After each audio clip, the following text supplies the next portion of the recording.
And so please describe to me what the aesthetic look is exactly. More like this guy here. Yeah. So we'll go ahead and bring Oh wow, you really have to come in here? like this guy. Is this No, is this really happening? He meant the other guy behind you, bro. Like I don't know what you're talking about. I'm right into that bad boy.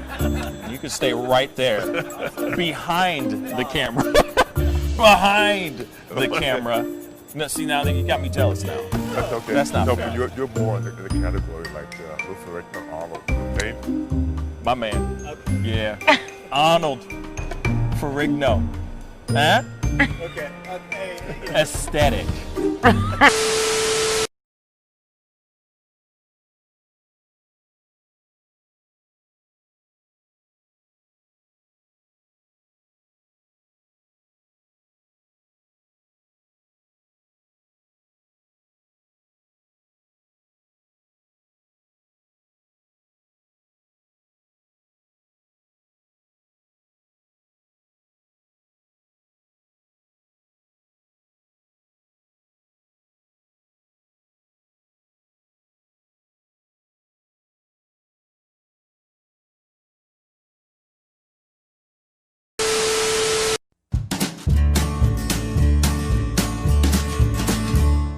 That's great, partner. You two ever go out place everything in its proper place? That does not make sense, but we usually do go. We head to Kroger's, and we work. Oh, yeah. I've got a lady waiting for me back home also. She has the most beautiful scrotum.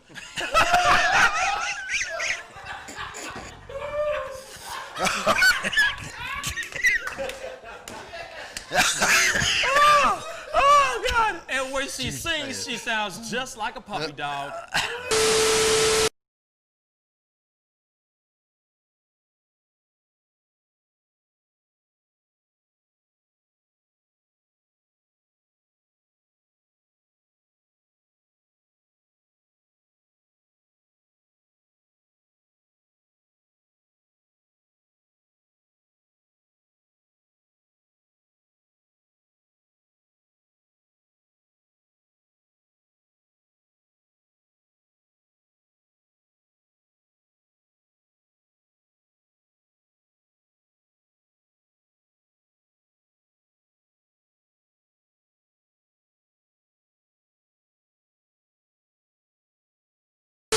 How do you nail a photo? Just gotta get in the mode. You gotta talk with your eyes. Talk with your eyes. Talk with your eyes. You Okay, gotta so have the eyes. can you show me a little bit of something, like to this camera? I would love to know how to do this. I just want to know. Well, How I do you do mean, it? Teach the me smile, something. You can get the sexy eyes. Then you know you gotta get the smile going on some shoes, but you know. Wait, hold up. You got. I got to when it's try time, this with you. when it's Hold time on. to laugh, I gotta try this you gotta with think you. of something funny All and start laughing. Do it again. Do it again. How do you do it? Teach me. Sexy eyes. The sexy eye. This is sexy eyes right here. Smizing? Smile. So you're smizing. Smizing. Okay. And then you gotta get the. No, I look like I need to take a poop or something.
wish words were like little toy guns. No sting, no hurt, no one, just a bang, bang.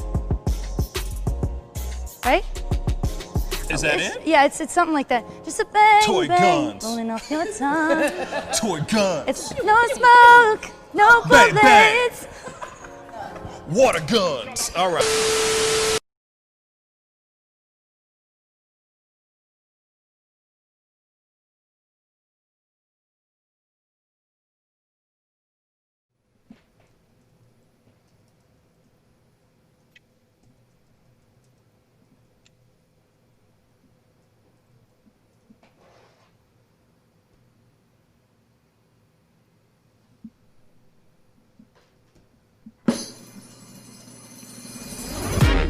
Pascal, you are now rocking with that dude Pascal. We be going wild, Haitian in the building, so original. Got the haters catching feelings. Get your hands up to the ceiling and keep them held high. Cause St. Louis isn't ready. Forget about it, goodbye. Hold up, we just saying hi.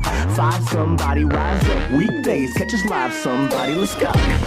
Good morning, everybody, and welcome to the Pascal Show. Good morning, everybody. Good morning, good morning, good morning. I hope you guys all had a wonderful and, festive holiday week last week. I mean, shoot, it's Monday.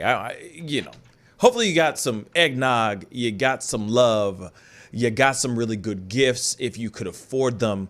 If not, the true gift is really being around your family and your loved ones. So if you even had that, it's still a true gift. So I'm hoping you guys all had something really, really great this past week. I got my fellas in the house real quick.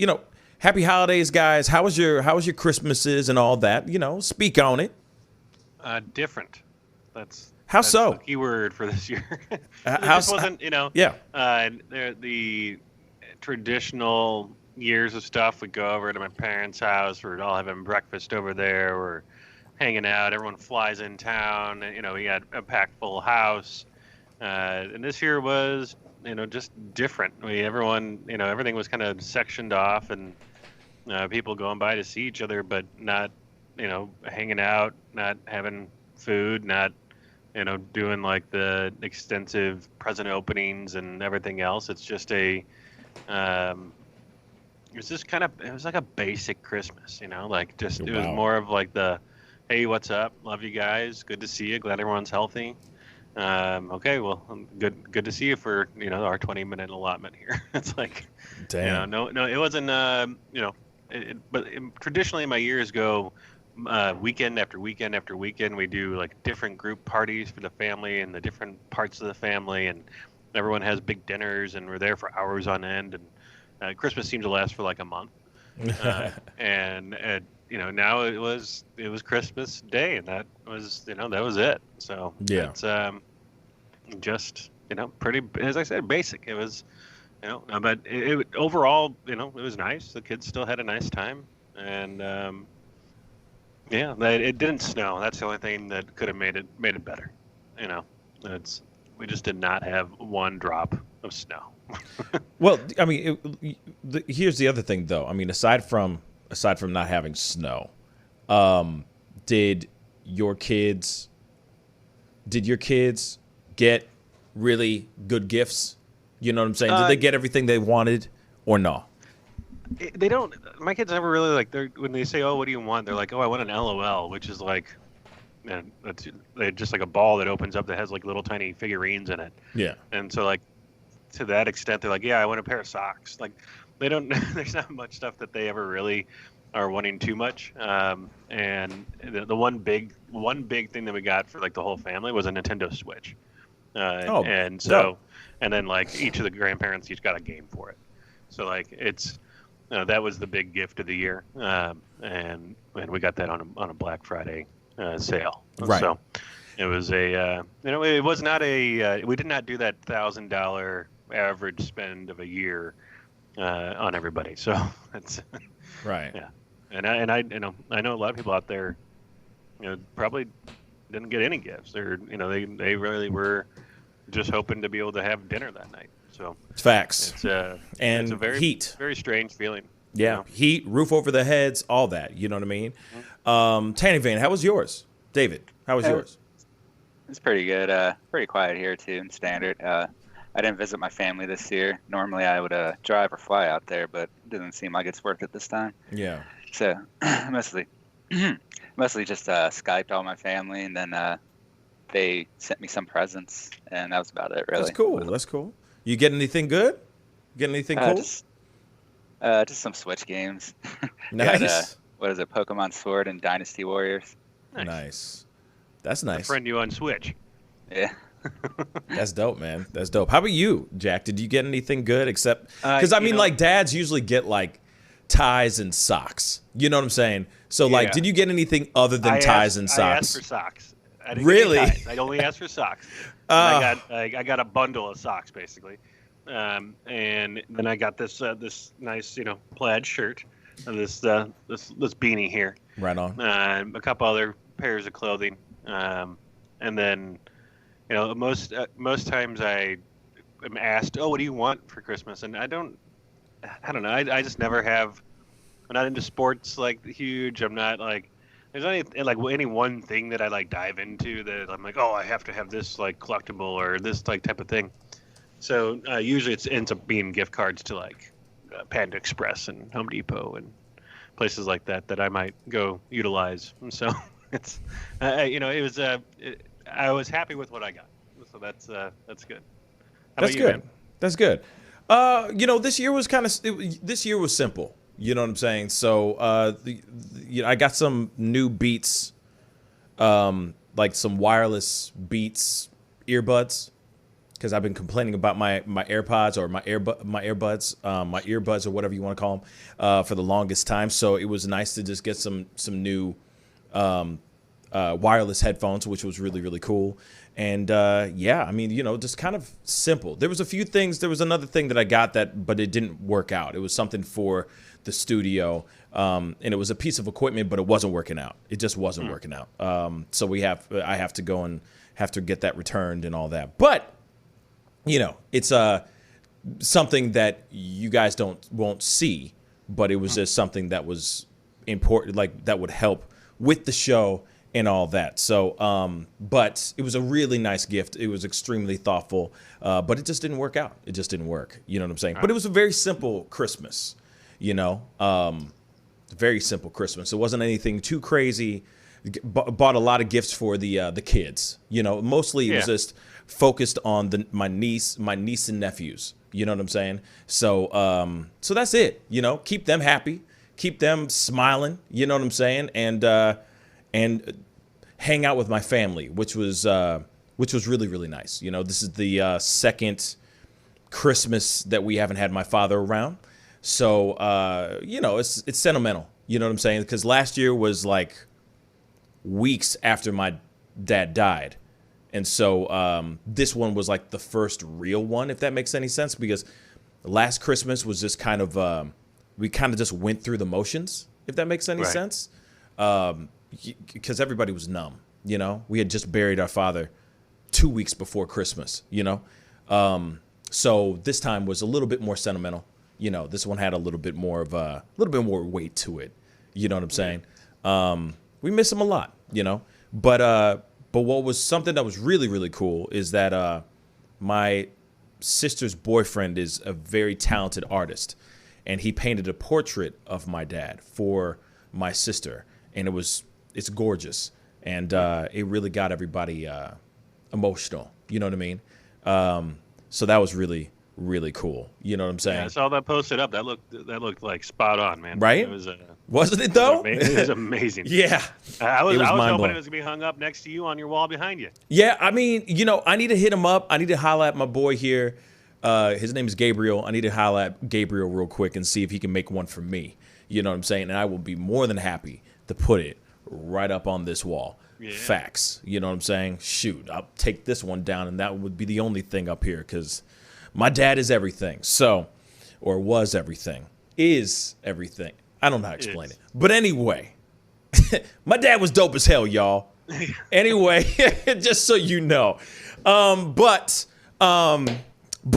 aside from that, it was really nice to spend time with family. I mean, it's still weird it's still really weird. But at the same time, I feel like in a weird way. And, and I know that there's some people that are going to agree or disagree with me, and that's totally fine. But I truly do feel like this Christmas was, the Rona, this pandemic has caused family either to get closer together or further apart. My family has gotten closer together more than ever. It's more, there's more family events. There's more things where we're doing things together because no one's going out. Let's be real. We're not going to clubs. We're not going to bars. We're not socializing. You know what I'm saying? We're not jumping in the social pool and having a good old grand old time. Everything that we do so far is with family or the people that you quarantine with, right? So it's been beneficial that I have a great family because some of us do not have family that we can tolerate. Let's be real. You know what I'm saying? So it is very nice that I'm lucky to have a family that I have. And I think that all of us can agree that we're all lucky to have who we have in our corner that we can tolerate.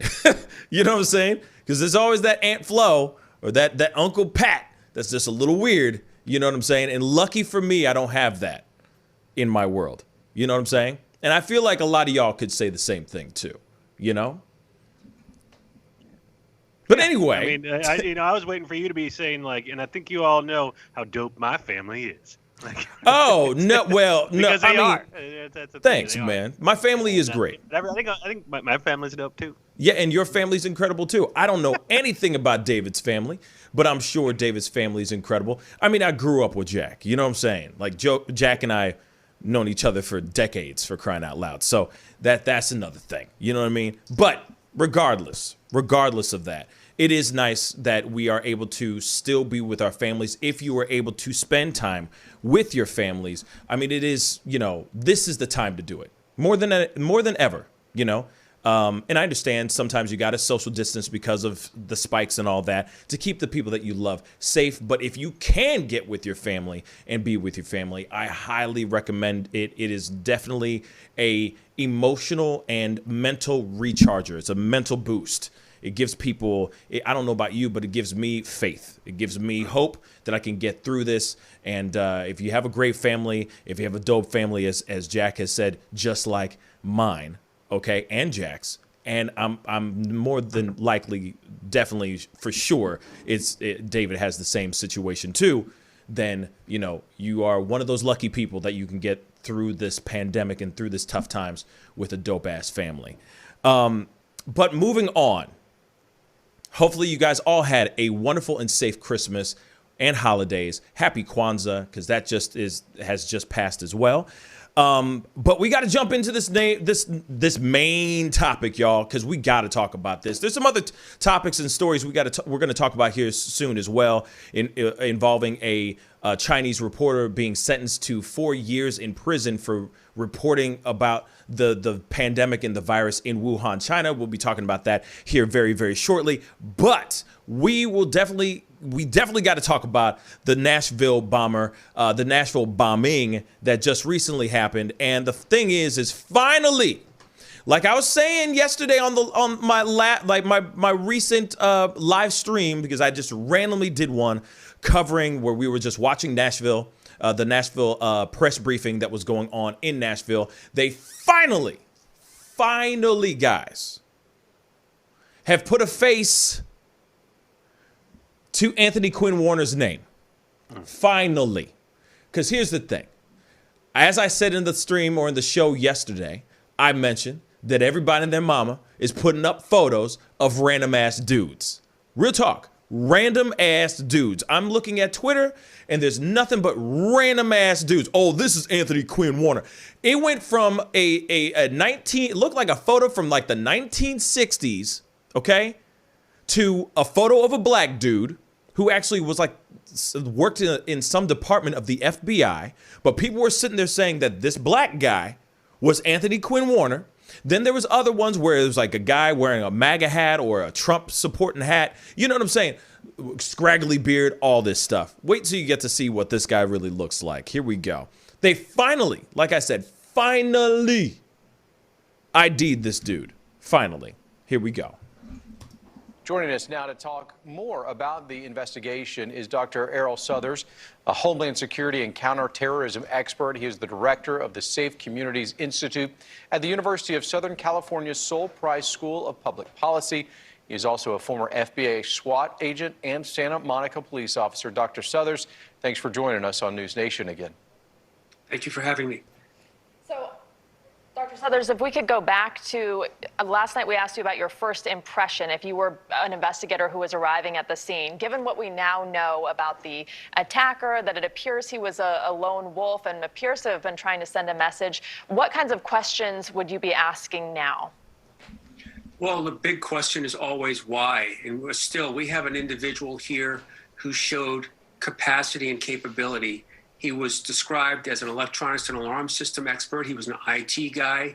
In fact, some of his interviews of people who knew him back to high school called him kind of nerdy. He's a person that also in 1993 had an... There he is. I'm sorry. I didn't mean to interrupt that what he was saying, but I want you guys to see this man's face. Do you see his face? Not the black guy. Please, please, oh God, do not put this on the black dude. Okay? Okay? Look at the dude. This right here, this ish right here is Anthony Quinn Warner. I want to make that abundantly clear that this is the man's face. Anthony Quinn Warner. I'm going to show you some of these photos. I'm going to finish this video because I want you guys to hear what this man has to say about Anthony Quinn Warner. But this is what this man looks like. Just so you all know. I'm going to continue. And then we're going to go down a quick trip down memory lane of the many assumptions of what Anthony Quinn Warner was, what people thought what he looked like. And it's hilarious. Here we go. Explosives handling permit, so he understood explosives. So he understood how to make an explosive device and put a timer on it, we believe. That takes a lot of ingenuity and a lot of skill. Most importantly, again, this was devised, or I should say carried out by a plan that was obviously very detailed. He had an RV that he kept in his yard. He built the fence around his yard some time ago and then put a gate on it. When neighbors asked him why he moved the RV into their yard, he said because people were trying to break into it. But again, this was where he built the bomb.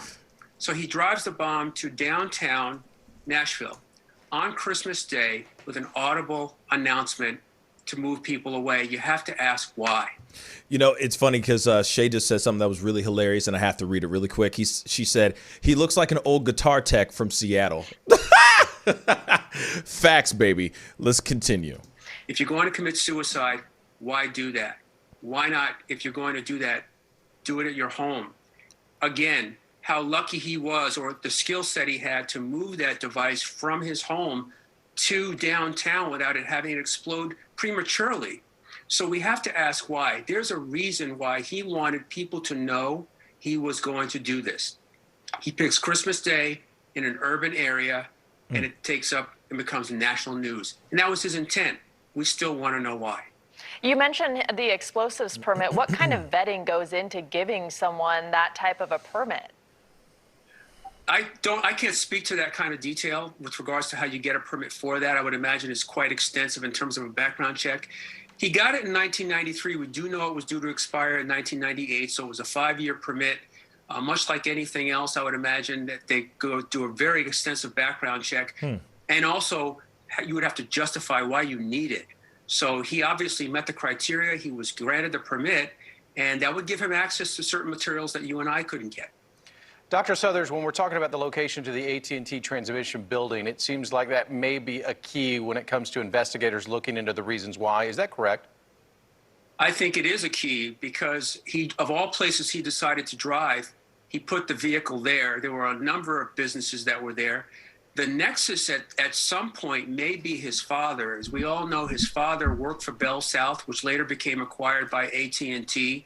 His father passed away in 2011. So I would imagine that they're looking to find out if there's any kind of adversarial relationship between his father and AT&T over the years that could possibly be a reason for why he would have gone there.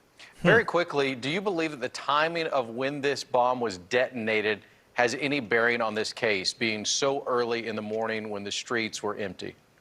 I do. I think that he clearly wanted to commit the act of suicide and didn't want to harm anyone else. So he moved it away from his home. He went to the location on Christmas morning in the middle of a global pandemic, sets the device to explode at 6:30, giving people 15 minutes to get out with an additional 15 tacked on. Everybody was able to get away, and fortunately, no one else was seriously injured or killed.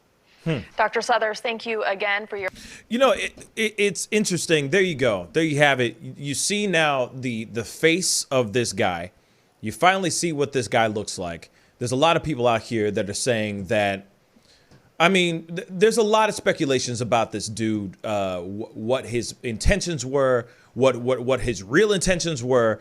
Funny, Tammy from the block is sitting there, just sat here and said, I'm going to exit this chat because idiots are making it political. Yeah, I mean, I'm not going to call them idiots, but there's a lot of people that are starting to make it a political thing, saying that he blew this thing up because it has to do with Dominion and all that stuff. And I don't know if any of that is true or not. All I know is that he drove up downtown Nashville and blew up his RV. If this really is the guy, let's just be real, because here it is, though. It took them a good long time to put out a photo, an ID, an actual ID of this man. Like I said, it took a good long time to do that. Like I said, there were people, and it's funny, this is literally right here. There were people that were sitting here trying to say that this man right here, scraggly beard, Trump 2020 hat, they try to say that this was Anthony Quinn Warner. See how this was already a tweet, by the way. Anthony Quinn Warner, 63, the Nashville bomber. This is why Trump hasn't said anything about it. Already politicized. See how quickly that was politicized? I mean, that's not even, I mean, seriously, as soon as they put that thing out, boom, they pulled this guy up. They found Andy Dude, any old white guy, real talk, any old white guy, no offense, but it's true. Any old white guy with a scraggly beard that's rocking some MAGA swag, some MAGA drip, and they said, oh, this is the guy. BS. Then there were other people that were posting videos, or posting IDs saying that this man right here was Anthony Quinn Warner.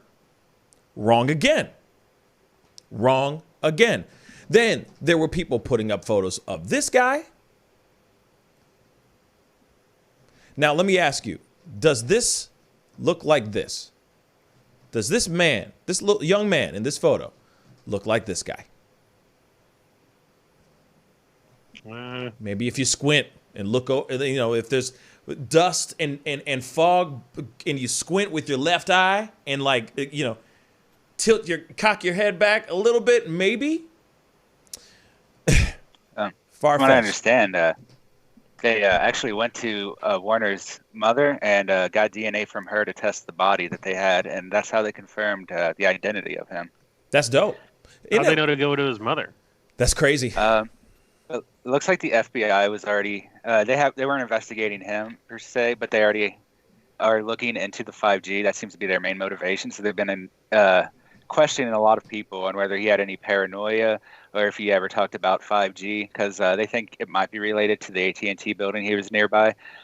So that's they're still trying to. They don't have anything from him to make them think it's 5G, as far as I know. Right. So the investigation is mostly them interviewing people and trying to find that motive, and that's where their investigation, or their questioning, has started. At least, I don't know if they have any more information than that they haven't told us yet, but that seems to be where a lot of the information comes from. It's just hearsay during their interviews with his friends and accomplices.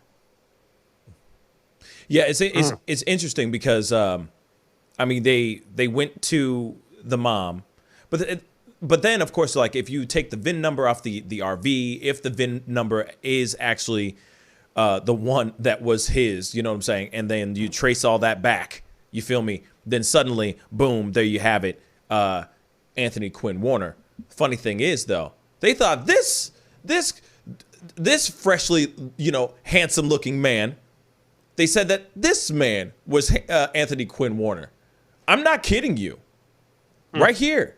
Then there was another thing where they thought this guy was Anthony Quinn Warner, when this is just a video. I literally clicked on this thing only to find out that it was just a really horribly shot YouTube video where he's talking about the actual bombing. It's just like a news update about the bombing. But there's people out there that thought that this, like he did a almost like a video manifesto, you know what I'm saying, and posted it on YouTube. But no, y'all, no.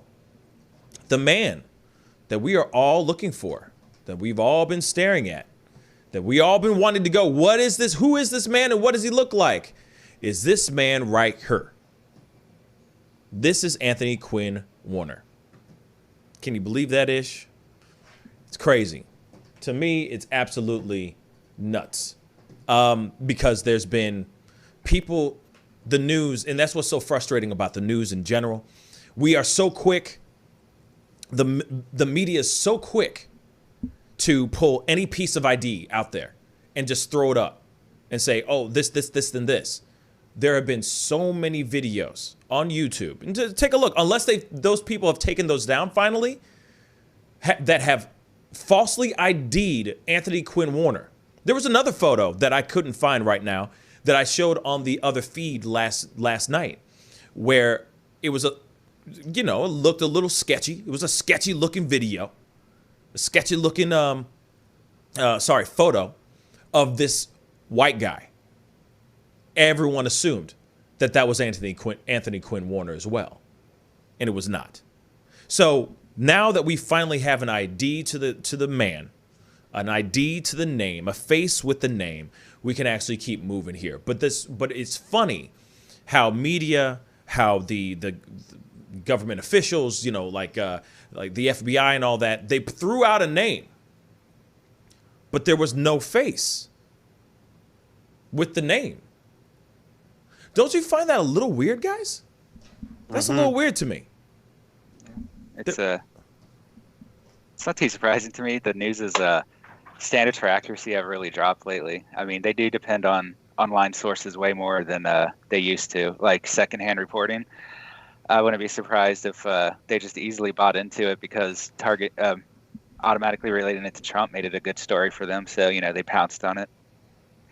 And I mean, that's probably why we're seeing all this. And I think it's interesting, too. The media hasn't called him a suicide bomber yet, which they would have, I assume, if he looked like he was from another nation or something, or if he looked like a different ethnicity. They probably would already be calling him a terrorist, which kind of belies the news's own sort of racist attitudes in this way, where I mean, if you see the news, you know what I'm talking about. But. Word. It's just a little weird. You know what I'm saying? 1 minute they said one thing, the next minute they show something else. Then next thing, and of course, you also got to lean on or put a little blame on us YouTubers out here that are all news based or all commentators and all that are quick to break the story. That want to quickly put the story out there as fast as possible because we want the views, we want the eyeballs, we want the subscribers, only to find out that that's not the right thing, that it just didn't work out. You got the wrong person. You're IDing innocent men who just happen to be Trump supporters. It doesn't matter. You know what I'm saying? And saying that, because he looks like he would be a bomber, and then you just throw his name up. Or a black guy who, by the way, let me just pull this up really quick. I want to make sure everybody knows who the hell this black guy that people were falsely naming as Anthony Quinn Warner.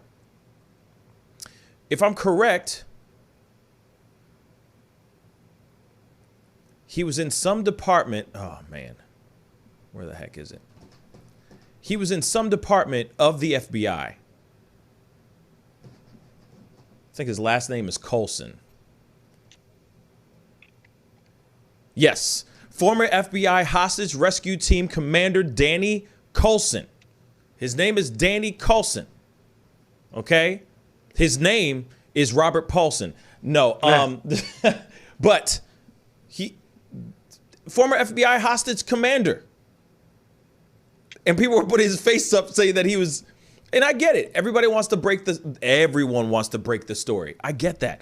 But when you got it wrong, like, that's why it's important. Sometimes it's important to just sit back and let the thing marinate and let that thing cook for itself. Yes, you want to be the first person to break the story. I do the same damn thing. Trust and believe. I do the same damn thing. But when you're looking things up and you're going, I'm looking the thing up. I'm looking for his face because I want to put it onto into the video, all that stuff. And I'm sitting there going, okay, type. Looking the stuff up. I'm like, there is no definitive photo of him.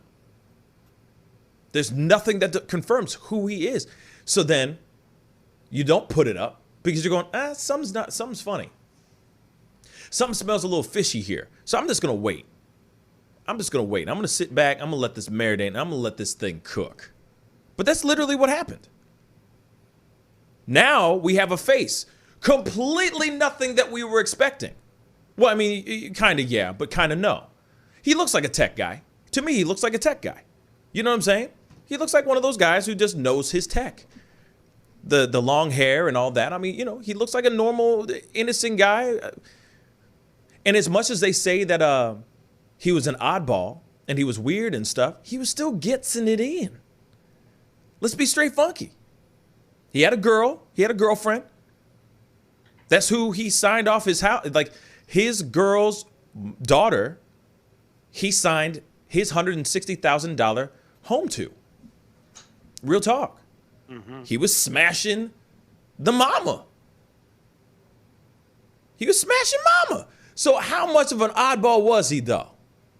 Let's be real. How much of an oddball was he, though? Because if he really is an oddball, and I'm not sitting here saying that oddballs can't get laid. I'm not sitting there saying that. I'm not. But I am at the same time.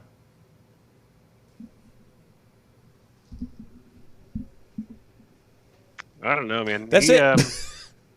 It's pretty interesting to see that. Like, I was just reading about that deed transfers and stuff, and that's the second time he did one just recently, and then one before. This most recent one, the lady's like, "Oh, I didn't know about this deed transfer," but like prior year, he transferred a different property to her when she has changed it over to somebody else after that. Yeah. So like it's they better be going and talking to that lady because I feel like she knows a little bit more than what she's leading on to. She's, I don't know about that, but then they said they saw the RV at that property, at the previous property. Like they have cameras, like shots of it being there and stuff. So like I don't know. It's the whole situation is just strange, and it's especially like the fact that he played audio saying that this truck's gonna blow. There's a bomb in this truck. It's gonna blow up in 15 minutes. Evacuate now, and then had snippets of downtown playing. Yeah. I only picture the Seinfeld episode with like George Costanza, like it's downtown. I got to go find out the answer. Yeah, you want to know what this makes me think of? This makes me think of like Jeff Bridges Blown Away. Literally, it makes me think of like Arlington Road, Jeff Bridges, Tommy Lee Jones. You know what I'm saying? This makes me think of like those kind of thriller horror movie type of things, and they use that old 1960s song to creep everybody out downtown, and everyone's screaming, and it's a happy-go-lucky song, but you got somebody running, all these kids, babies and mamas and daddies running for their lives, and you got Jeff Bridges running for his life as well, trying to stop the bomb from happening. That's what it seems like. It seems like a scene from a damn movie. It's weird. And then let's not forget about the second truck that came out. We got to pull up that clip too. There was a second truck that got pulled over. In Tennessee? In Tennessee. Yes, sir. Which is where this lady's from, like the one that he deeded the property to. She's from Eastern Tennessee. Yeah. There was another truck. There was and this has a little bit of updates in regards to this this food truck that was out. And I thought this was very interesting as well. There's another truck that they found yesterday that we were sitting there on the last stream, on the last show. We were all sitting there going, hey, we're looking for these things. Or they were saying that they were looking into this food truck. And as soon as I got done with the stream, this information came out. So let's check check this out really quick so you guys can take a gander at this. News alert.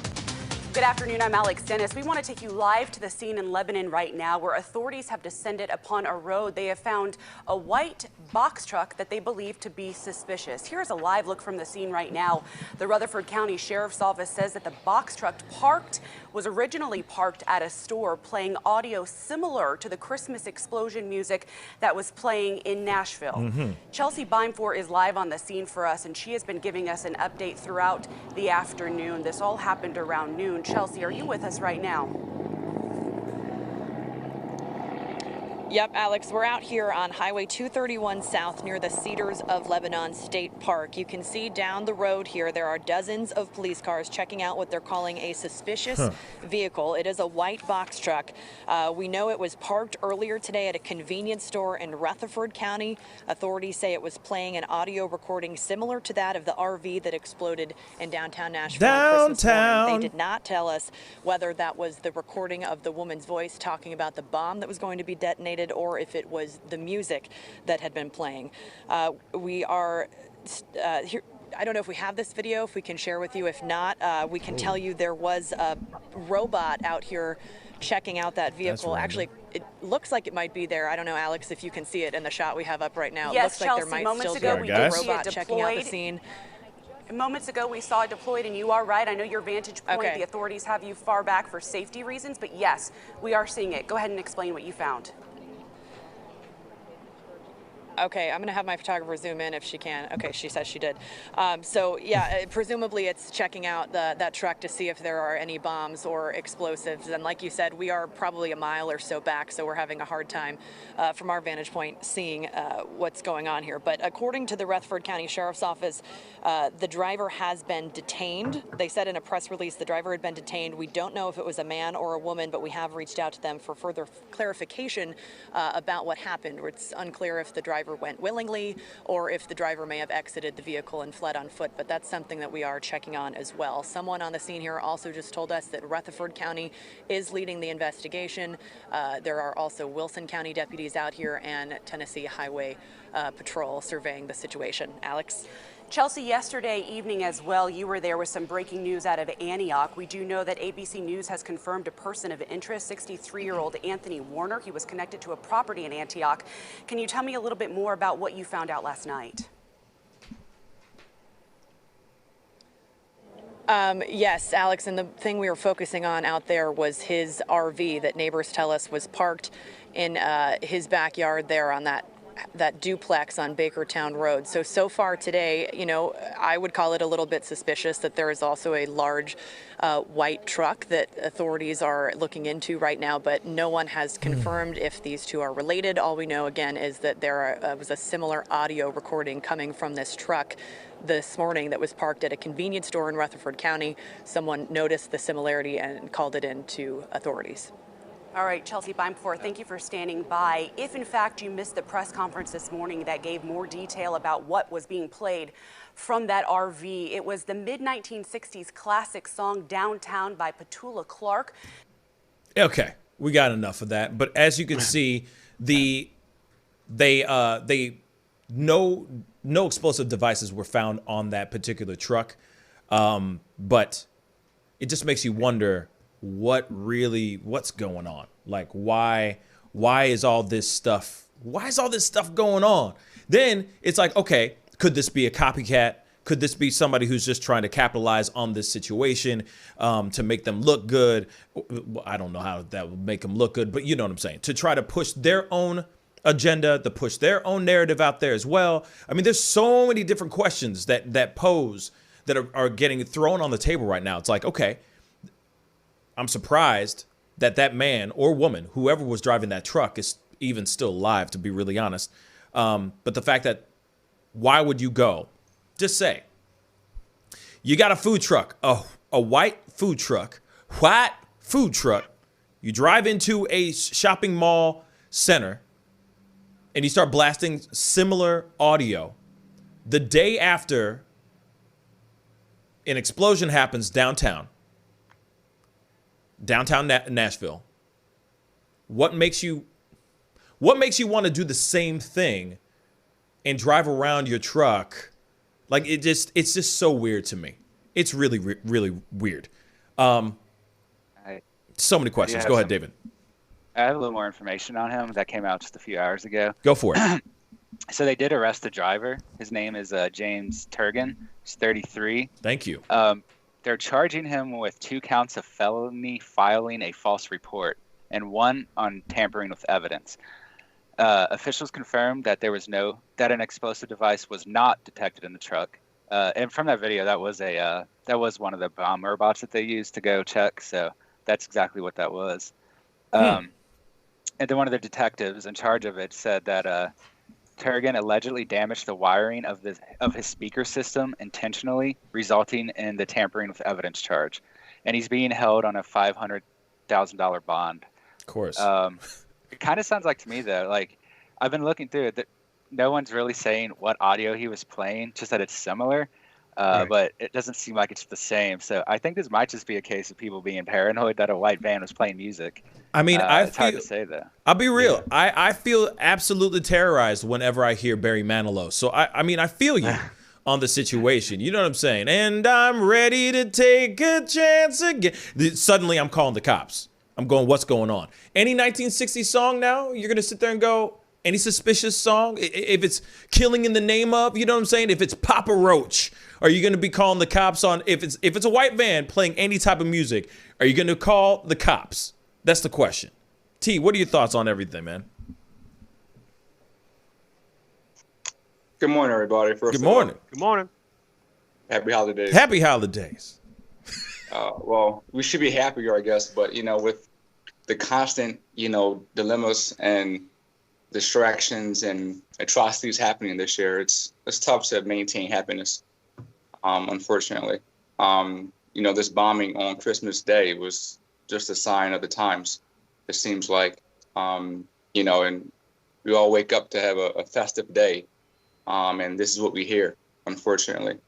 And from there, we have so many different conspiracies, which seem like people are just waiting to jump on things instantly online, and have evidence that comes out of nowhere, and people are piecing together, things that have been manifesting themselves over the last few years to say this is this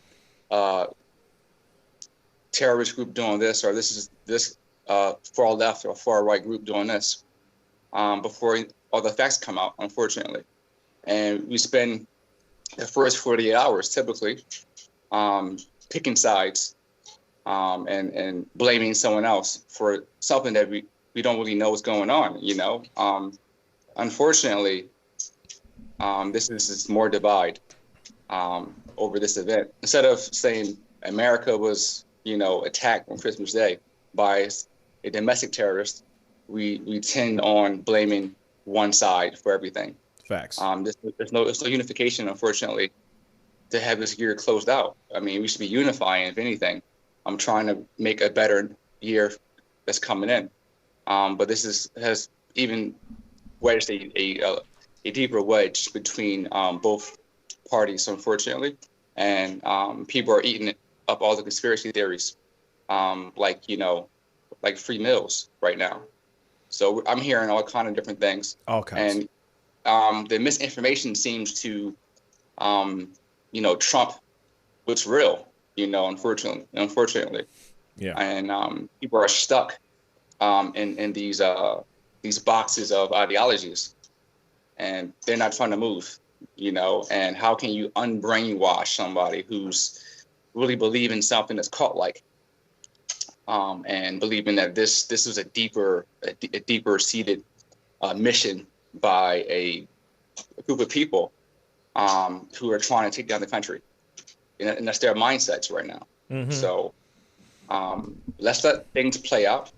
If the FBI and CIA has some facts, let them come out with it. I know that FBI and CIA aren't trusted right now by lots of Americans, right? But or politicians. But if we are the people and we're voting in these elected officials, and we're putting that trust into these corporations and these agencies, then let it play out. If not, we have to come together and choose a way to really, show what we have as far as unity. And, similarly to the past where we had the 1% versus 99%, let's come together as real Americans and let's force and plead with the elected officials to give us what we need as people, because honestly, everything that we're taking in from the media, from our supposed leaders, we're dismissing it immediately as propaganda and as tyrannical acts. And that's all well and good. I think we all had that right to voice our First Amendment opinions. But let's come together then as people and say, hey, we're against this as a people, this bombing. Not your side did this and my side didn't do it. Let's come together as a people, and those who are really Americans at heart, who want the best for all of America, we should be the ones to unify, and in my opinion, form a third party, a third party that's really for the people and not Dem versus Republican, but a party that is really for, honest facts and a party that's going to, really fight for the right of the people going forward, and not just to be bored out as, greedy politicians. So, I mean, that's my stance on this. Let's make the situation, let's use it as a way for us to unify and force a third party in this two-party system that I believe that's always been, I would say, not beneficial for anybody. Right. It is interesting that, this particular this particular thing that has happened, this event has instantly been something that's extremely polarizing, and it's frustrating. It's kind of like, all right, let's find out what's going on first before we automatically assume that it's Dominion, it's voter this, that, and the other. Oh, it's a Trump supporter, or it's Antifa, or it's extreme right or extreme left. Let's just find out what's going on first before we actually jump in and start attacking ourselves. It's attacking each other before anything else. Jack, what are your thoughts? Yeah, I mean, it's definitely one of those things. If you jump to those conclusions, putting out people's faces and names, or a face with a name, before like those people now can be, I'm sure that they've already gotten threats, and they've gotten, because other people will go and find them. You can do reverse Google image searches and pull those photos up and find like photos, and and people are sleuths out there right now, so they're going to go out and try to figure things out on their own. Yeah. But they're going to put it out, without any verification and stuff. Sometimes they're going to be right. Sometimes they're going to be wrong. But when they're wrong, like, that can ruin other people's lives. Facts. It's a, but it doesn't have to be, this is just somebody that, it doesn't have to be politicized. I mean, it's somebody that probably has some type of a mental health issue, or was in dire straits of, with some other thing going on, and this was his way out of it, and wanted to cause some harm, but didn't want to hurt other people. So it's a, it's almost like a vendetta. It feels like against something. Like they were saying that they're looking into his father's connections with, if there was some kind of a animosity there between, him and somebody at AT&T after that Bell South merger. But having different pop-up areas coming together and these different people outside in different states, that's going to, usually happen, the copycat type of situations and stuff. But, the whole situation is just, I feel bad for the people that got injured during this thing, but I am glad how it kind of went down. The fact that there was an announcement that it was going to blow up, and that, he, basically there was the gunfire announcement at 5:30 in the morning that the cops got called out to, but there was no gunshots that were heard. Yeah. So I don't know if that call was made by him to get the cops on scene. Maybe he was trying to get them to the van. Maybe it could have been something that he was targeting, police at all, trying to get them to be near it during that explosion time, or just to have them nearby to hear that announcement so that they help clear out and evacuate homes like they did. It's just a whole strange situation. But I'm still amazed at the effect that it had, from a car blowing up on a street, disrupted millions of communications, stopped the emergency services from working. It stopped credit card machine from processing that used AT&T, like for that internet connection and stuff, and it downed flights in the area too. So like it's a small act had a huge ripple effect. And I guess they put up mobile towers downtown to help people out with the cell phones, or that we're trying to put that out there so people could have service back. But that's we unless we find a manifesto or we find some kind of a letter or something else like that. I mean, we're just all speculation, and the people that speculate without having any additional information, that's where we run into these. Hey, this is the guy. This is the guy. This is the guy. Yeah. And you guess throw a whole bunch of stuff against the wall. You might be right. Mm-hmm. What were we going to say, David? Yeah, I think a lot of the discussion on his politics is coming from the just the questioning of the FBI, since they immediately started questioning to see if it was related to 5G. As far as I can tell, there's no reason other than the fact that it was an AT&T place to think that. It is a common conspiracy right now, or conspiracy theory right now, that 5G, I forget exactly what it's supposed to do, like mind control or something. I don't exactly remember. It's something that it can't really do. But some sci-fi thing. Yeah, basically. I guess they drew part of that from his belief in UFOs. They're tying that to conspiracy theories, but at the same time, a lot of people that aren't just like conspiracy theorists believe in UFOs, especially since the Navy has a program designed to track UFOs. So there's really not even a question about that being. And the government came out and said there are UFOs. So right. Yeah, so that doesn't That's seem true. like, I think they're trying to use that to turn it political, maybe, or maybe just the FBI doesn't have any clue why it happened, and that's just where they're starting. But I did have thoughts that Jack said that he might be trying to get the police there to blow them up, and it's quite possible.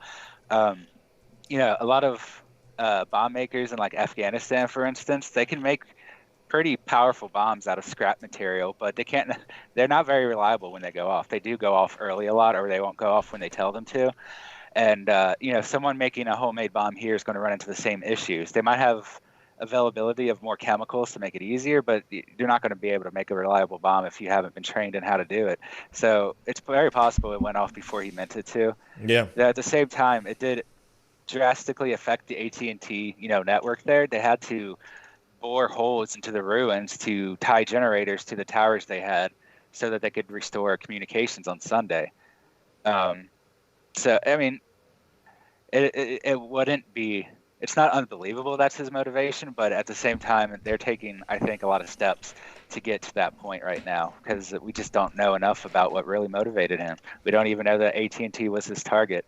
Right. We do know that he didn't want to kill regular civilians, preferably. I mean, with his announcement.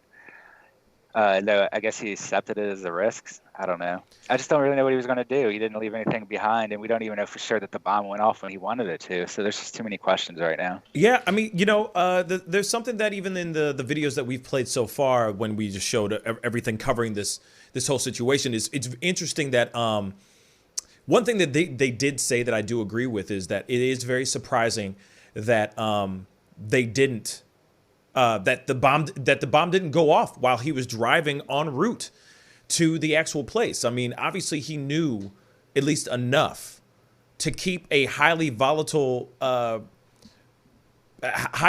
material from actually like exploding and just in the middle of the highway. You know what I'm saying? Or he hits a pothole. You know what I'm saying? Anything's possible, right? So the fact that it was able to do that and then go off, I feel like it went off when he wanted it to go off. Take some serious knowledge and take some serious studying to know what he was doing. Also, apparently they said that inside the car was inside the RV was a whole bunch of cameras and stuff too. So like he had this thing, whatever he was building, he basically turned the RV into his own Batmobile in a way, filled with whatever he wanted it to be inside that RV. So, I mean, obviously, as time goes on, we're going to find out more information about this. And it is very weird, regardless. This situation is it's very new. There's a lot of moments where we're going to be scratching our head and wondering what the hell is going on. I feel like just like this whole situation with this food truck, that was pulled over on the, that was in a shopping center that got pulled off on the side of the highway, where they found no explosive devices inside the food truck. I feel like there's going to be a lot of those things kind of popping up. A lot of those things are going to be inspired. There's going to be a lot of people that are going to be inspired. A lot of crazies are going to be out there trying to do or copycat the same thing. Maybe they won't even have any explosive devices, but they just want the attention. There was also another story that happened over this weekend as well with the Empire State Building. There was a bomb threat at the Empire State Building, only to find out that there was no bombs in sight at all. So I have a feeling this is going to be a fad or a trend for the next couple days until it doesn't turn into a fad anymore.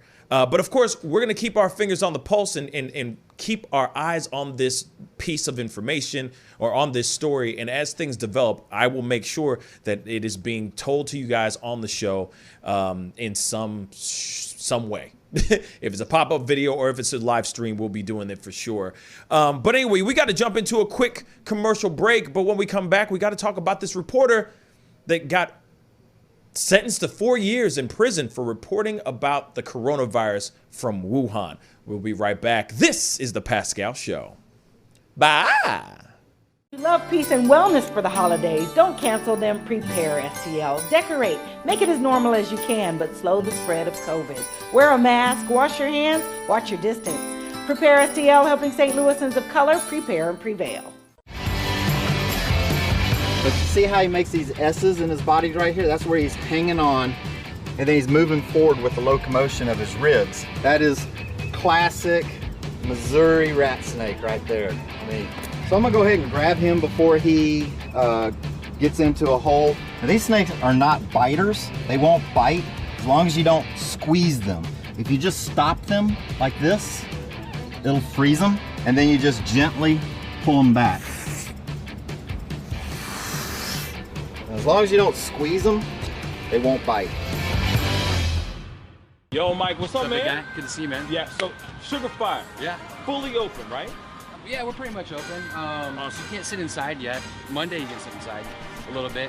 We'll have 25% of the tables inside, and then we're letting it rip outside. So I know that there's a lot of people really concerned about staying safe and all that. No, so what are you guys doing in regards to that? Well, we have extra people to clean and rub everything down all the time. Everybody inside's wearing masks. And we have little stickers on the ground so everyone can stay 6 feet apart. Right on. The tables are all spaced out, inside and outside. Sugar Fire, open in full effect right now. They're staying healthy, they're staying clean. Go get you a rack of ribs. Sugar Fire, open right now. Thanks.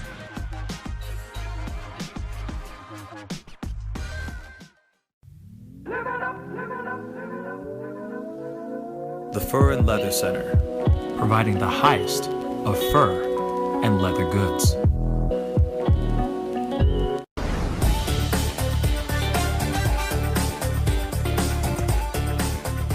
You're going to perform I'm sorry, tonight. I can't make this interview boring because this No, man it's is not too boring. exciting as a host.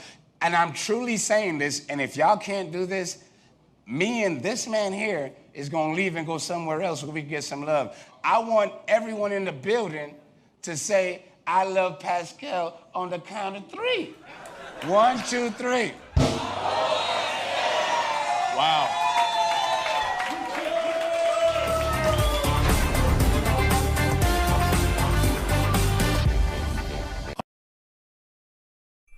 Homeowners and property managers, if you're looking for effective and humane ways to remove wild animals and deal with the damage that they have caused, we have good news for you.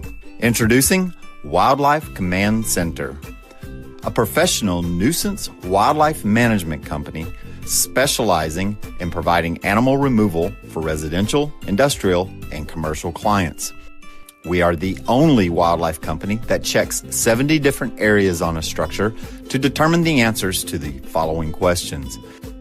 Exactly which animal are we dealing with? How is the animal getting inside the home? What kind of damage is the animal doing to the structure? Once we get the answers to all of these questions, we develop and write up an action plan to resolve the animal issue completely and provide a quote to implement that action plan. we perform a very in-depth 70-point wildlife inspection. From visually inspecting the highest point, the chimney, to physically crawling inside the attic space and looking for animals, chewed wires, fecal matter, chewed structural wood, we inspect everything.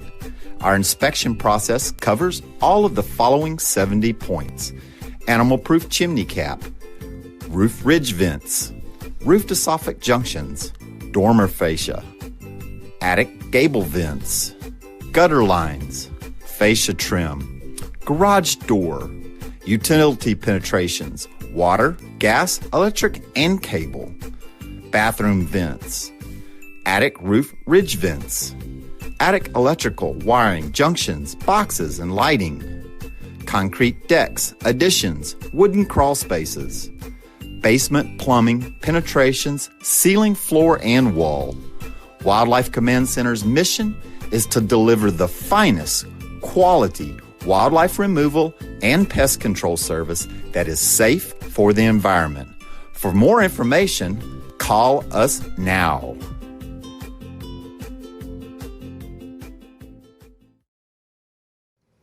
Welcome back, party people. Thank you so much for tuning in and being a part of the conversation in this show today. If this is your first time checking out this show, I do this show Monday through Friday at 9 a.m. Central Standard Time, and I do a 7 p.m. Central Standard Time show Tuesdays through Thursdays, so you get me twice a day, Tuesday through Thursday. So please hit that subscribe button, all right? And hit that like button down below. That would really, really mean a lot. And join in on the conversation that we're having today. But moving on, we got this very interesting story here. We have a reporter that was sentenced to 4 years in prison for reporting information and leaking information about the coronavirus in Wuhan, China. Jack's got the story. What's a Guam, bruh?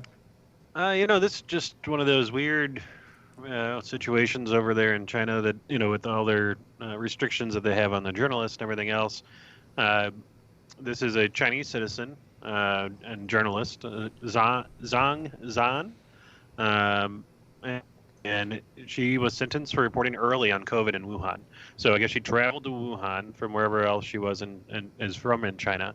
And she just got sentenced on Monday for reported on the early stage of the coronavirus outbreak and is now getting 4 years in prison on charges of picking fights and provoking trouble.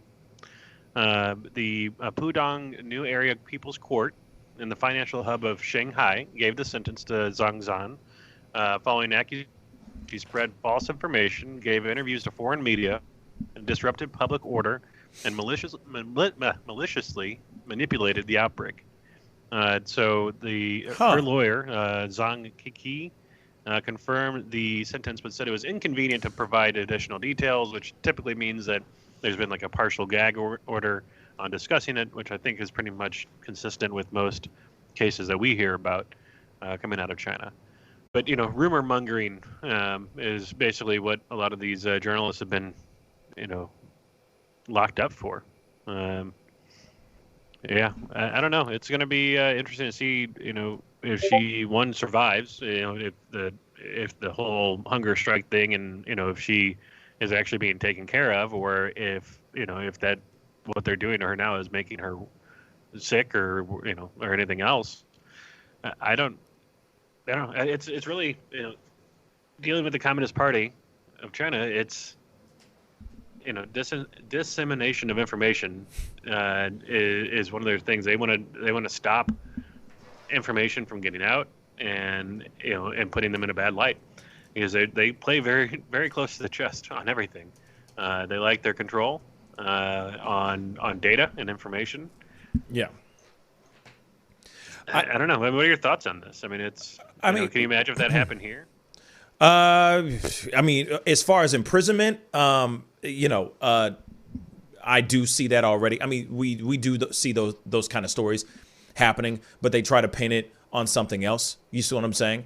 They wait till that person breaks the law in some sort of way, and then they slap punishment and sentences on a person, for sure, especially when they're trying to expose the truth. They try to find something.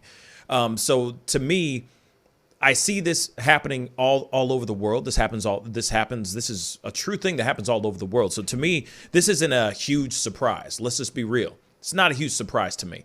But at the same time, it is really jacked up that she is got no freedom of press, no freedom of speech. There are no laws that are protecting her from being able to speak and tell the truth of what's going on. And that's really sad. You know, as much as we as people want to know the truth and know the facts of what's going on in the world, it is really frustrating when you have the government stopping you from being able to speak those truths. If you have information about about the coronavirus or about anything that could help the Chinese people or help the world or help the American people or whoever, wouldn't you do everything you could to speak out and tell that truth, regardless of facing prison time?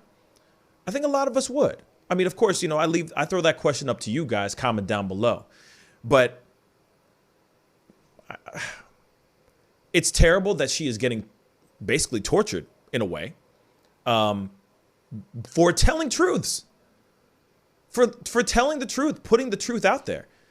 Now she's going to be in prison for 4 years, and they're going to do basically whatever the hell they want to her, because they have specific laws that there's certain laws and things that they can bend. They can do whatever the hell they want in China. And that's what's really sad about this situation, in my opinion.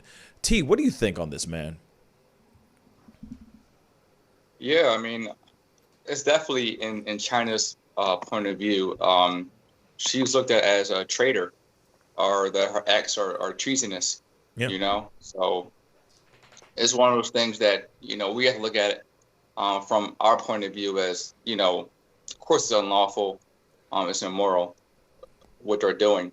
And, you know, we can look at it as, you know, they have the right, like everyone else, to voice their opinion. But based on China's laws, you know, they don't, unfortunately. And you can definitely, like, you know, put the equation together why there are so many people, Chinese descent, you know, worldwide in every country in the world, because they're trying to get out of there.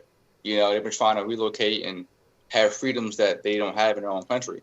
So, you know, that's one reason why when you travel, go anywhere, there are Chinese populations in cities, you know, worldwide, just so they can live in a different environment where they have liberties that they didn't have back home.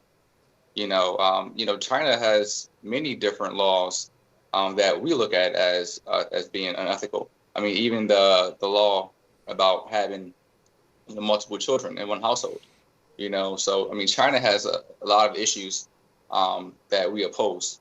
You know, it's unfortunate for this young lady to be, you know, in ground zero over in Wuhan, you know, recording, filming, trying to find evidence and share with the general population and also the world about, you know, what's happening from her point of view. You know, unfortunately, you know, everything that she collected, you know, and did was looked at as, you know, as treasonous. And she's unfortunately suffering for 4 years being tortured. You know, it's not like she got like a band or she got fined. She's being tortured, so, and thrown in prison. So these things are atrocities, you know, in itself. Mm-hmm. And you know, we have to just be appreciative that in our country, we have more liberty than other countries, you know, and at the same time, you know, just appreciate the fact that, you know, we can't take what we say for granted. Like, we do have to, you know, not speak misinformation because we have the power to speak, but we should take this as this young lady was speaking truth and was censored. That we should also speak truth, you know what I'm saying, and not misuse our power to speak freely. I agree. You know, and I think I'll just be real. My prayers go out to her. Real talk. You know what I'm saying? I hope that she, you know, given the fact that she was doing, I feel like she was doing the right thing, which is telling people, spreading the word, telling the truth about what's going on in the world, giving people the information that I feel like they rightfully deserved. in my personal opinion. You never know. That piece of those pieces of information that she leaked or she put or reported about could have saved the country, could have saved her country, could have saved the world. So she probably knew the consequences that she was facing for putting out that information. And like I said, I commend her for it. You know what I'm saying? I just hope that she comes out of this in one piece and not completely broken.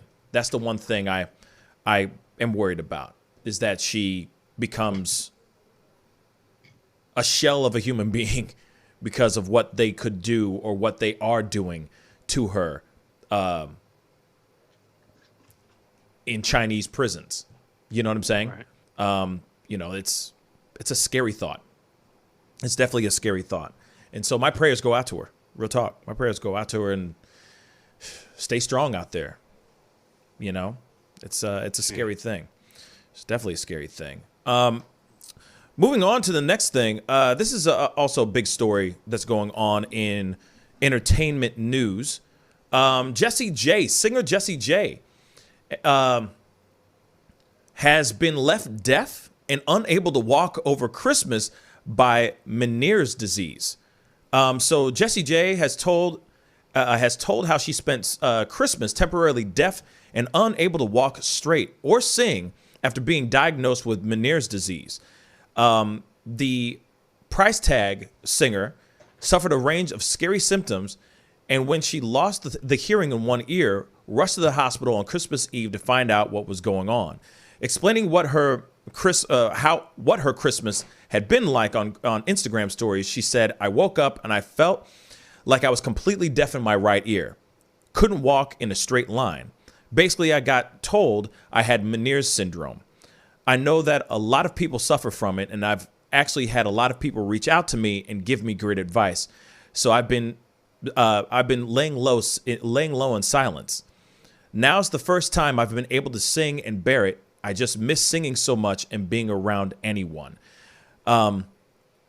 So, you know, she's trying to keep her spirits up, and she added, it could be way worse. It is what it is. I'm super grateful for my health. It just threw me off. So this is a crazy disease where it basically affects the inner ear. So usually on one side, and it can cause problems in balance, and it gives sufferers vertigo and tinnitus. Oh yeah, tinnitus. So she did not spend Christmas at home in England this year, and she posted that she had a big cry at how much she was missing family and friends. And yeah, like I said, she wasn't able to sing, she wasn't able to hear in her right ear, and she wasn't able to talk.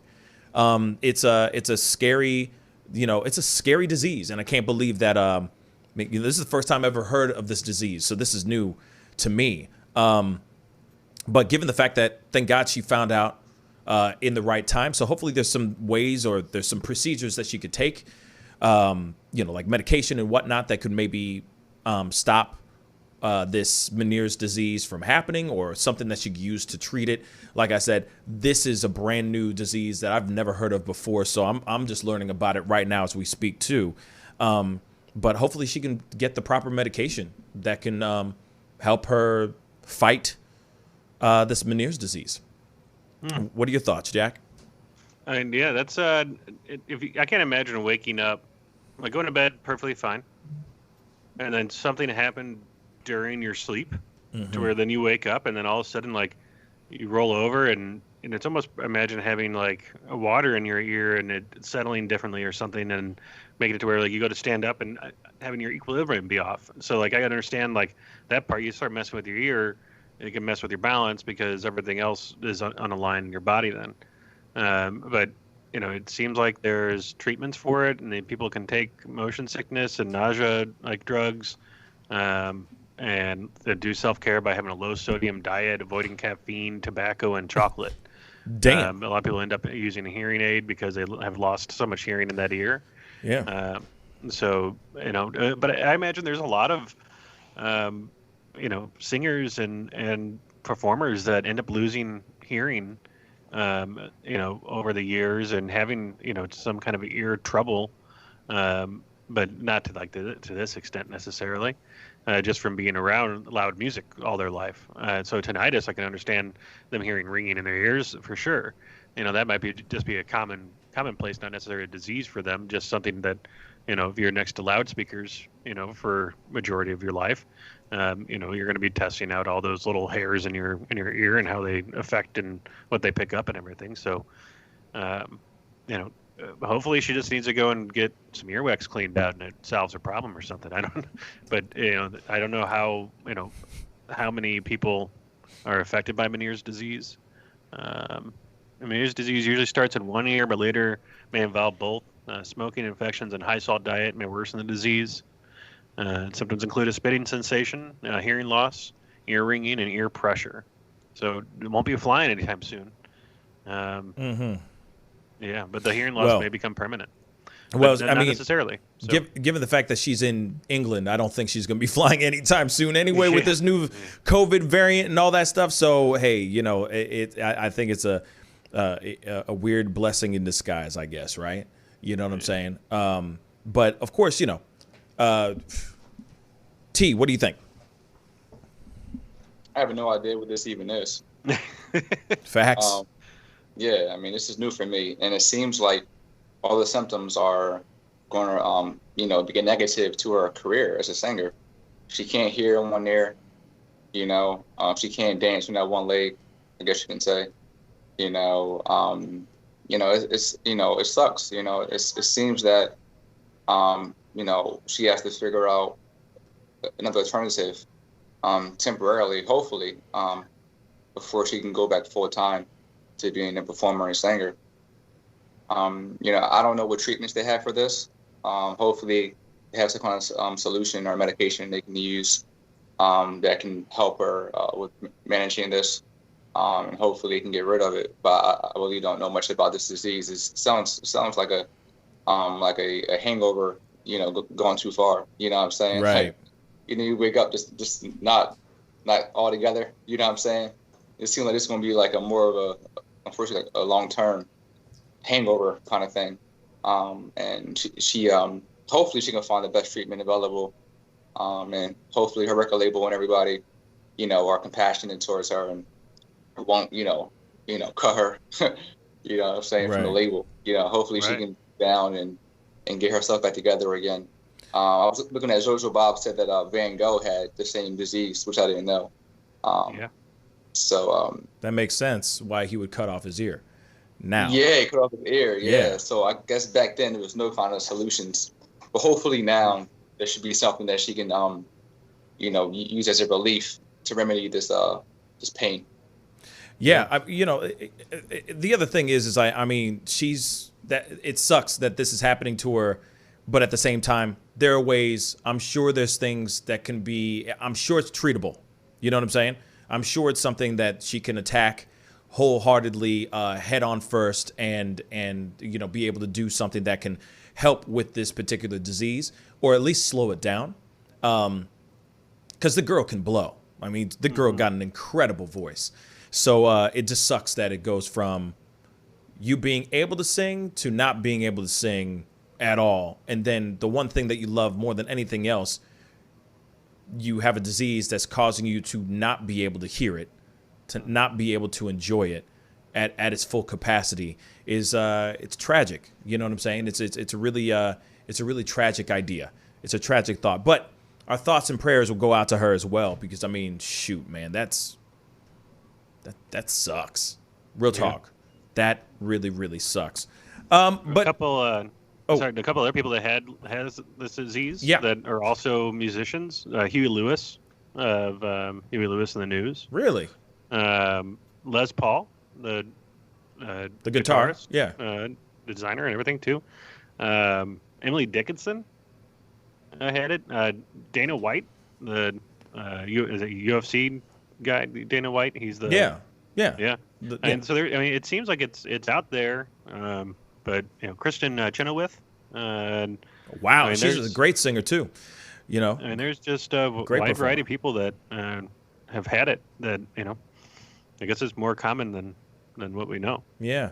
Well, I mean, like I said, hopefully she'll be. Hopefully she'll have the right people in her corner telling her what she needs to do, the right kind of medication, so she can nail this head on. There's other people. She's not alone, so I'm sure that there are people that will support her and show her the way, so that maybe she's able to remedy the issue as quickly as possible. But moving on to the next story, this is another story that is just breaking right now. Lori Loughlin has been released from prison after her 2-month sentence for college admission scam, for the college admission scam. So, you already heard about this whole story that these college admissions, a lot of people have been paying a particular gentleman, a lot of well-to-do, well-off celebrities and upper-class human beings were able to pay off a dude to help them basically, grease the elbows or get their kids into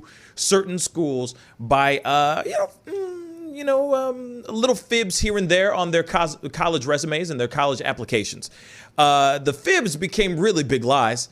I was trying to be funny there. And Lori Loughlin and her husband both got, are two of the many people that got in trouble with this situation. She was put into federal prison just 2 months ago. Okay, so this is very interesting to me. So actress Lori Loughlin has been released from federal prison after serving a 2-month sentence for her role in the college admissions in the college admissions scam. I can't even talk anymore today. Prison spokesperson Sally Swartz said on Monday. So she's been best known as Aunt Becky on Full House. So if you don't know who the actress is, like the actress's name, you might remember Aunt Becky. Have mercy, Uncle Jesse's girlfriend, Aunt Becky, in Full House. She pleaded guilty to a conspiracy charge in May and admitted to paying the scheme's mastermind $500,000, $500,000, to get her 2 daughters into the University of Southern California under false pretenses. She began her sentence on October 30th at the Federal Correctional Institution in Dublin, California. Her husband, fashion designer Massimo Giannulli, I guess, also pleaded guilty to a conspiracy charge as a part of a plea deal. He reported to the Federal Correctional Complex in Lompoc, California, on November 19th, and he is going to be serving a 5-month sentence. I wonder why she got 2 and he got 5. I'm curious about that. It was all his idea. Right, it probably was. But Loughlin also must serve 2 years of supervised under supervised release and perform 100 hours of community service and pay a fine of $150,000. Giannulli, or Massimo, was ordered to serve 2 years of supervised release, perform 250 hours of community service, and pay $250,000 in a fine. And a partridge in a pear tree. So they have been wrapped up in this brazen scheme to cheat, bribe, and lie in the hyper-competitive college admissions process. Which is crazy. They paid this dude, Rick Singer, that they say is the scam's mastermind, to get their children into USC, taking fake photos of them rowing and stuff like that, saying that they were part of the rowing team and all that. And she served her 2 months. She paid her debt to society. The question is if she really did fully pay her debt to society. But apparently she paid her debt to society by serving 2 months in a federal state prison. And now she's out. Massimo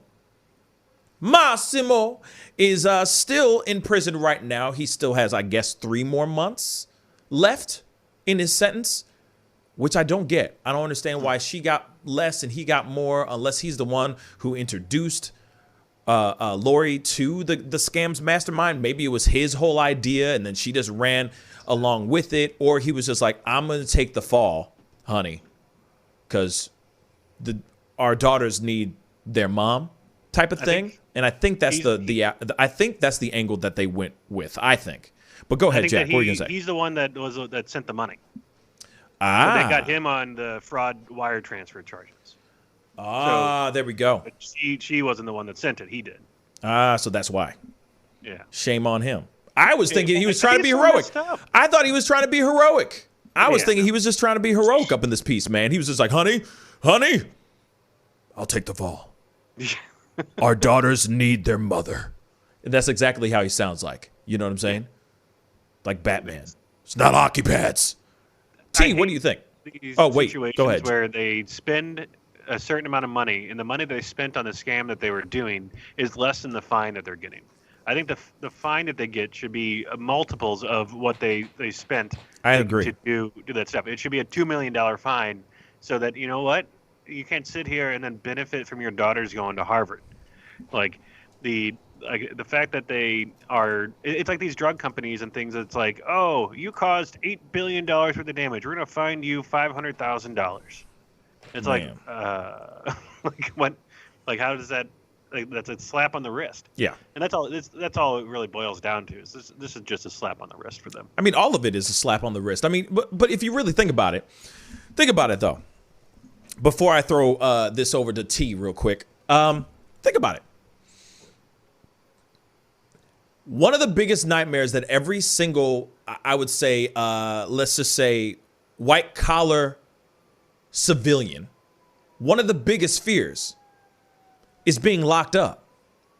One of the biggest fears in the world is them getting locked up. I mean, real talk, think about it. The way they look at things, the way that they see the world, the one thing that they don't want to do is get locked up. That is a nightmare. And I think that's a nightmare for everybody, right? But more importantly, somebody who is white collar, upper class, got all the monies, the last thing you want to do is have a rap sheet, right? The last thing you want to do is get caught. Doesn't even matter if that is a white collar prison, because there are such, like, they look like freaking Club Med up in this piece. There's dudes in straight prison onesies playing tennis up in this piece. Real talk. You know what I'm saying? So it's like, oh, I'm in prison. What are you talking about? You eating steak. You're playing mini golf. You're playing tennis. White collar prisons do exist. So I'm not sitting here saying that Massimo and Lori were in those kind of prisons, because they clearly are not. There's plenty of stories being told about that. But the last thing they want to do is get locked up. That's the one thing they don't want to have happen. That's a nightmare to any person, right? So when that kind of thing happens, it's kind of like, that's a punishment, even if it is 2 months, right? I mean, I do think that she should have served longer. That's just my personal opinion. I think some people who think that they can get away with murder, literally, they think they can get away with murder. I feel like sometimes they should be held accountable and be used as an example. 2 months, in my personal opinion, ain't nothing. That's 8 weeks, bruh. You can handle if you can handle 9 months of quarantine, you can handle 8 weeks in a prison. You could. Like, if it's not like, I'm telling, like, this isn't like, if it's like the most dangerous prison in the world, that's another conversation.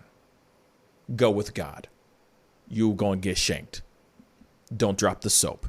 But if it's just like some regular mid-level, you're protected type of thing, 8 weeks is nothing. You handle eating the prison food for a couple days, for a couple weeks, and you're out. You know what I'm saying? Now, it doesn't sound like Papa is in that kind of prison. Sounds like he's not in a good spot. And apparently, he's been put in, allegedly, he's been put in solitary confinement because of this COVID and all this stuff. And he's in there for 5 months. 5 months is another conversation, though. If they really wanted to get Lori to learn and to teach her a lesson, she should have been in there for a little bit longer, for sure. This is my personal opinion, you know? And of course, there's also the other thing. When you're on that upper class social bracket, right? Now you got all your friends looking at you a certain way. So now there's this embarrassment, because here it is. You're around all these people, and they're like, "Oh, my daughter's just got accepted into Yale, yes." Oh. And then they're like, "Oh, well, shoot, my kids aren't nothing. Like, I got a daughter who's trying to be a beauty guru, and another one who's, I don't even know what she's doing. So maybe we throw a couple shekels at a dude, and he can get our kids into USC because their test scores are terrible. So maybe we can get them in here, right?" Because they want to have bragging rights on their children. But now they went to prison. So they're going to come out of there with face tattoos. You know what I'm saying? Mama going to know how to make a shank out of a bar of soap. You know what I'm saying? I'm just saying. Mm-hmm. One of the things that they got right now, more than anything, is that it tarnished their rep. Has nothing to do with the prison time or anything like that. The biggest punishment is now that they have been ridiculed publicly, they have been made an example of, and now all their friends and family in the upper class area are going to be looking at them like, well, you know, you cheated. You cheated to get your kids into school. Our kids were smart and got in on their own merit. So that's really the punishment, but I feel like it's not enough. T? It's not. It's not enough. Yeah, I mean, everything you said is definitely true. I believe that it was more reputation. Yeah.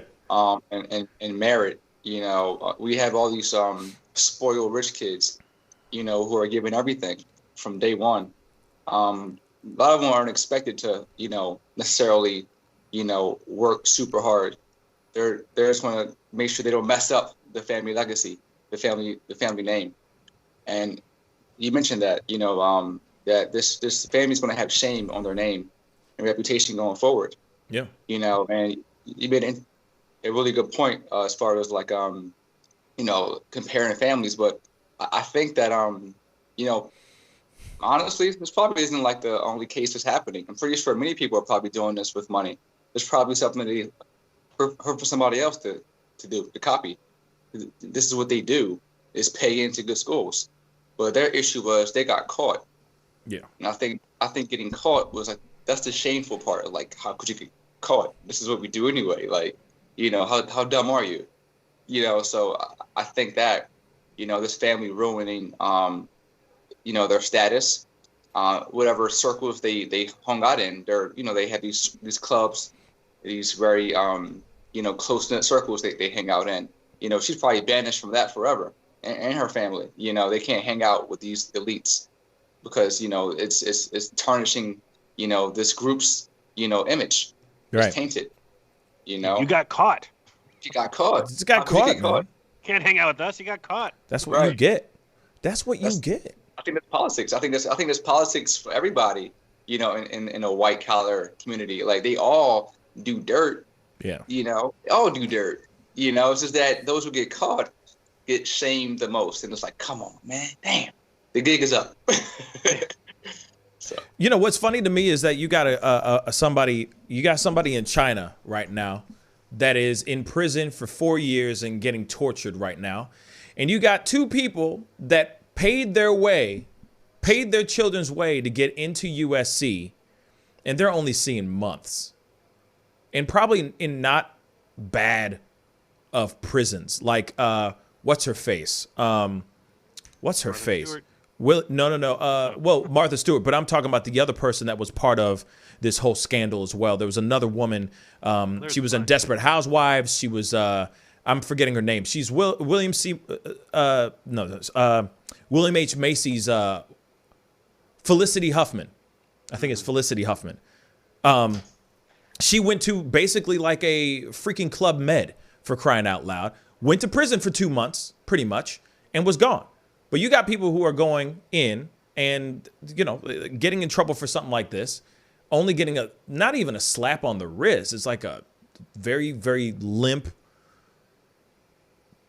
slap on the face, like just a baby hand slap on the face. It ain't even nothing. And you got somebody who's in China getting tortured pretty much for telling the truth about things that are going on in her country. It's very frustrating. It's very frustrating to see that there are the level. And I understand these are two completely different countries, but I'm just saying the way they go, the rich people. Oh, I'm so sorry, rich guy. You got caught. It's okay, though. It's okay. You got a good lawyer. And we understand. You just wanted your kids. You were just looking out for the best of your children. We totally understand. We're just going to give you, 8 weeks. Your husband's going to get 5 months. No big deal. It's a blink of an eye. You know what I mean? What's 5 months? Huh? You'll still be able to go back to work and do your thing. That's a real thing, y'all. And that's all they get. That's all they get. Yeah, we got a woman in China getting just tortured for talking about the coronavirus. Ridiculous. Ridiculous. I feel like it should be, if anything, if this is this woman, this reporter, this Chinese reporter was in America and she was exposing something, maybe a few months, it should be years for those two people. Should be years for Massimo and Lori. There's a lot of people out here that work really hard to go into college. Or their daughters took a slot for some kid that was hoping to go into that school. There's that inner city kid that worked their butts off to try to get into that school. And they just got knocked out because of Lori's children taking rowing photos. You know what I'm saying? It's trash. In my opinion, it's just trash, And I feel like I just feel that Lori and Massimo should have been punished much worse than what they got. And that's even with Felicity Huffman too. I mean, here it is. Felicity Huffman, I give her at least credit for, going towards it wholeheartedly and just admitting guilt. Whereas Lori and Massimo were quick to say that they were not guilty. They held on to the not guilty thing for a while, and then they finally said, all right, fine. We cave in. It's true. It's true. We did it. Finally. And still homegirl got 2 months. That's BS. That's absolute BS in my personal opinion. You went all the way out of your way to take photos, like real talk, fake ass photos of your kids sitting on rowing machines. And you're still, like in the very beginning, you were still saying that you were innocent? Bruh, come on. Come on. It was a TV show. If I sat there and said, went to one of your daughters and said, hey, what's starboard? What's port? What's coxswain? Do me a favor. What is awake? Don't worry, I'll wait. Like, I know rowing. You know what I'm saying? And these kids are sitting there just posing on a rowing machine. Like, literally, just like, look at us. Like, it's an Instagram photo. I love staying in shape with my rowing machine. Lies and slander. You know what I'm saying? It's just so frustrating to me. And then there's these kids out here that are working their tails off to get admitted into USC. It's a really hard school to get into. And these kids just get a signed check handed to this scams mastermind, and they get in with flying colors. It doesn't make any sense. To me, it just doesn't make any sense. But anyway, they deserve more punishment, personally. Give them a year. You know what I'm saying? Both of them. Yeah. I'd take their daughters' degrees away. Please. Well, I mean, one of them didn't even graduate. She got kicked out Instantly, as soon as they found out about that, she was gone. Now she's resting all of her laurels on top of her YouTube channel. Hence the reason why she was on that Red Table Talk thing with Jada Pinkett and the rest of them, because she was trying to get. She's on her apology tour. You know, she's on her redemption tour right now, and of course, she wants to continue securing her bags. But if she doesn't do that, no endorsements, no sponsors are going to be behind her when she's the poster child for getting into college by cheating. Right. But watch, she'll have I guarantee you, the Laughlins or the Giannulis or whatever, Giannulis or whatever it is, will definitely have a reality show in just 2 seconds flat. Watch. Right. As soon as he gets out, we got a reality show. Just wait for it. Or a made-for-TV movie, a made-for-lifetime movie. Yeah. Except the dad will be Ronald McDonald. You see what I'm saying? Yeah.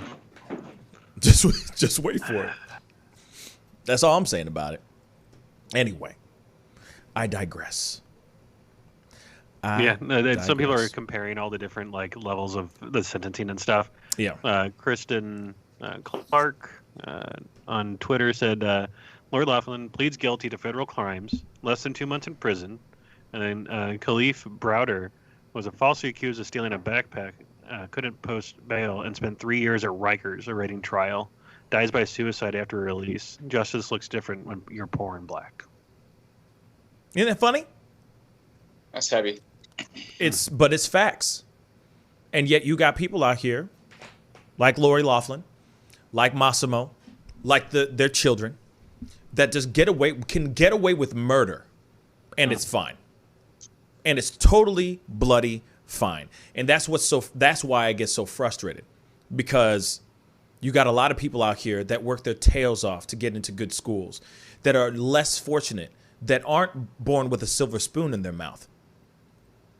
And they get ridiculed and destroyed by media and by law. And then you got people who are up here, the upper echelon of monies, live on yachts and have perfect looking selfies and Instagram posts all day long because that's their life.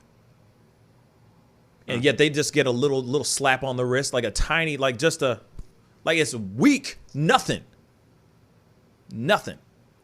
You got people out here busting their tails off. It's bullshit. I hear her. Nice catch. I heard her 100 hours of community service is going to be 100 hours on OnlyFans. Yes, for a fact a lot of people would buy that if that was going to be the case. Trust OnlyFans.com/Aunt Becky. Yep. Ooh.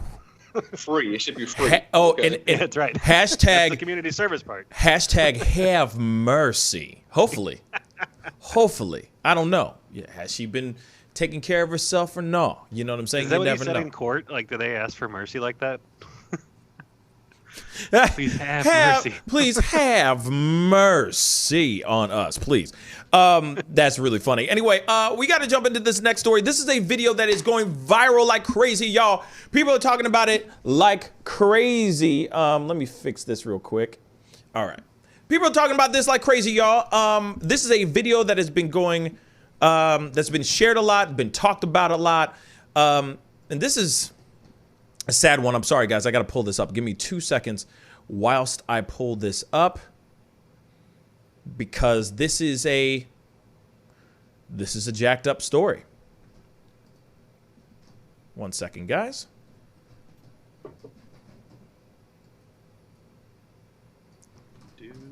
Oh, come on. Oh, come on. Sorry, hold on. Hold on. I'm turning you down real quick. Sorry. This thing's tripping. Come on. Hold on, guys. I am so sorry. What the heck? Aha. Sorry, 1 second, guys.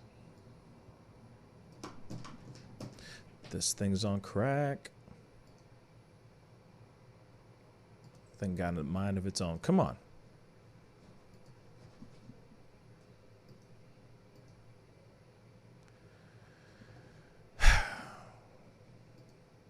Okay. So here's the thing. There is a video that's going viral right now, or has been going viral for the past couple days, and I wanted you guys to see this with your own two eyes as well, because this is something that is frustrating. Okay, there is a Grammy Award-winning musician by the name of Keyon Harold, and it is a viral video that has been, I mean, it's scorching the internet earth right now. There is a woman that accosted Keyon Harold and his 14-year-old son, both who are black, shortly after they got off an elevator inside an upscale New York City hotel on Saturday.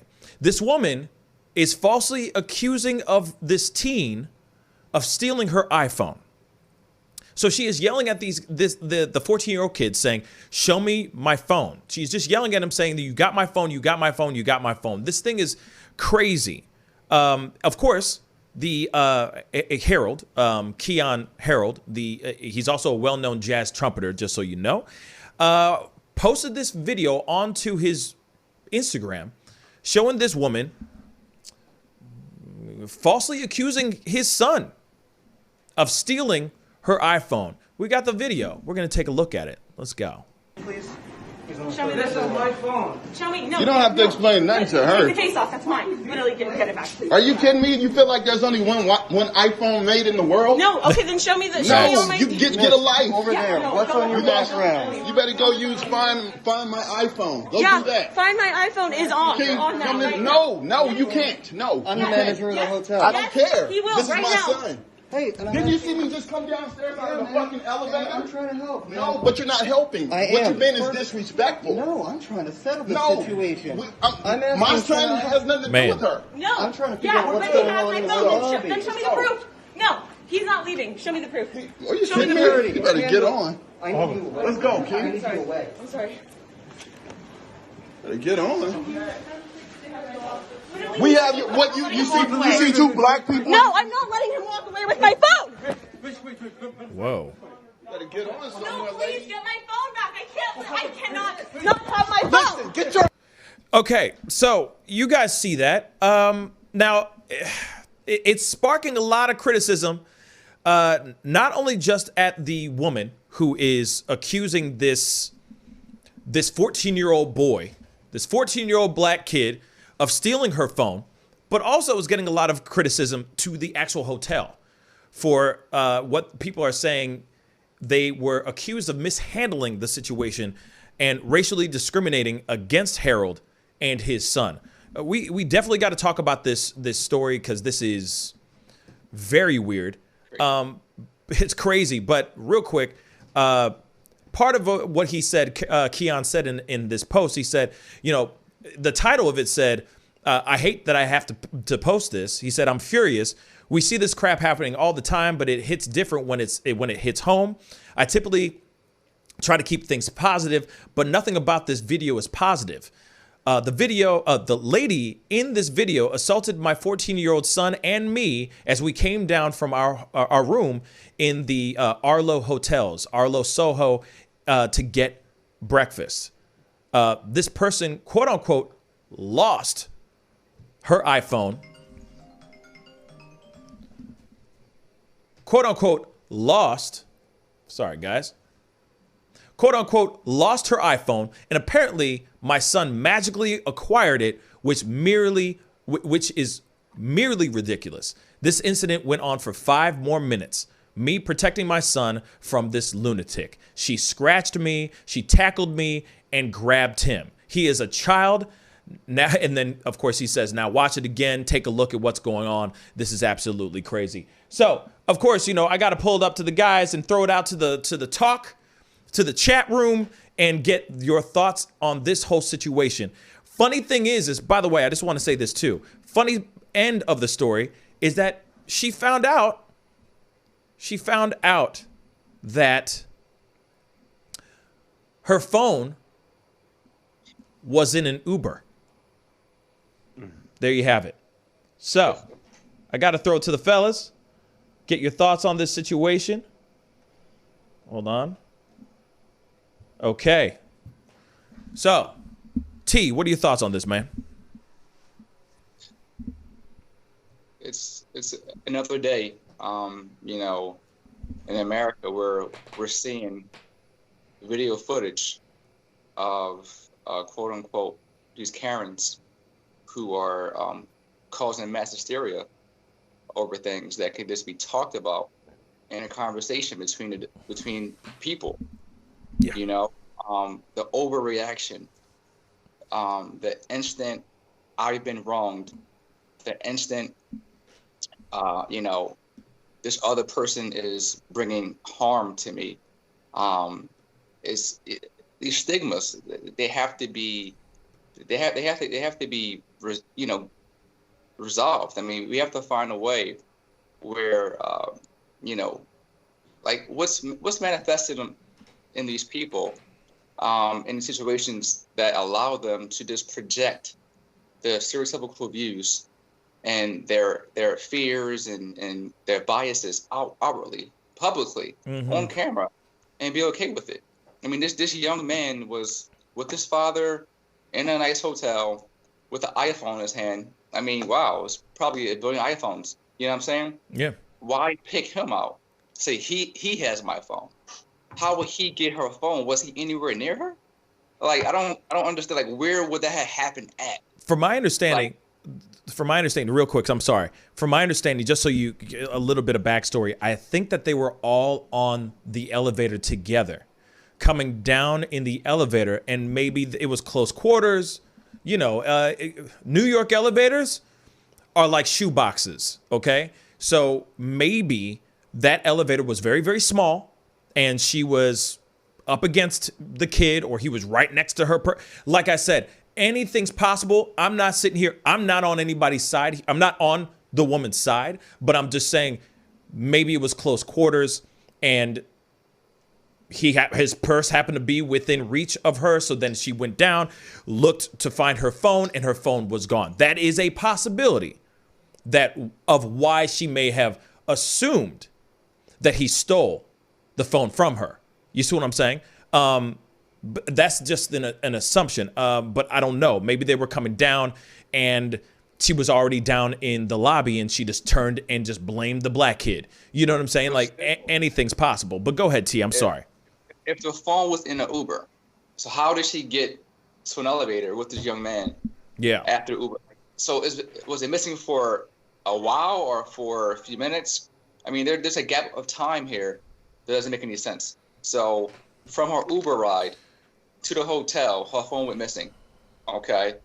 Whenever she sees this young man, she begins to say, hey, he has my phone. Like that to me is very suspect.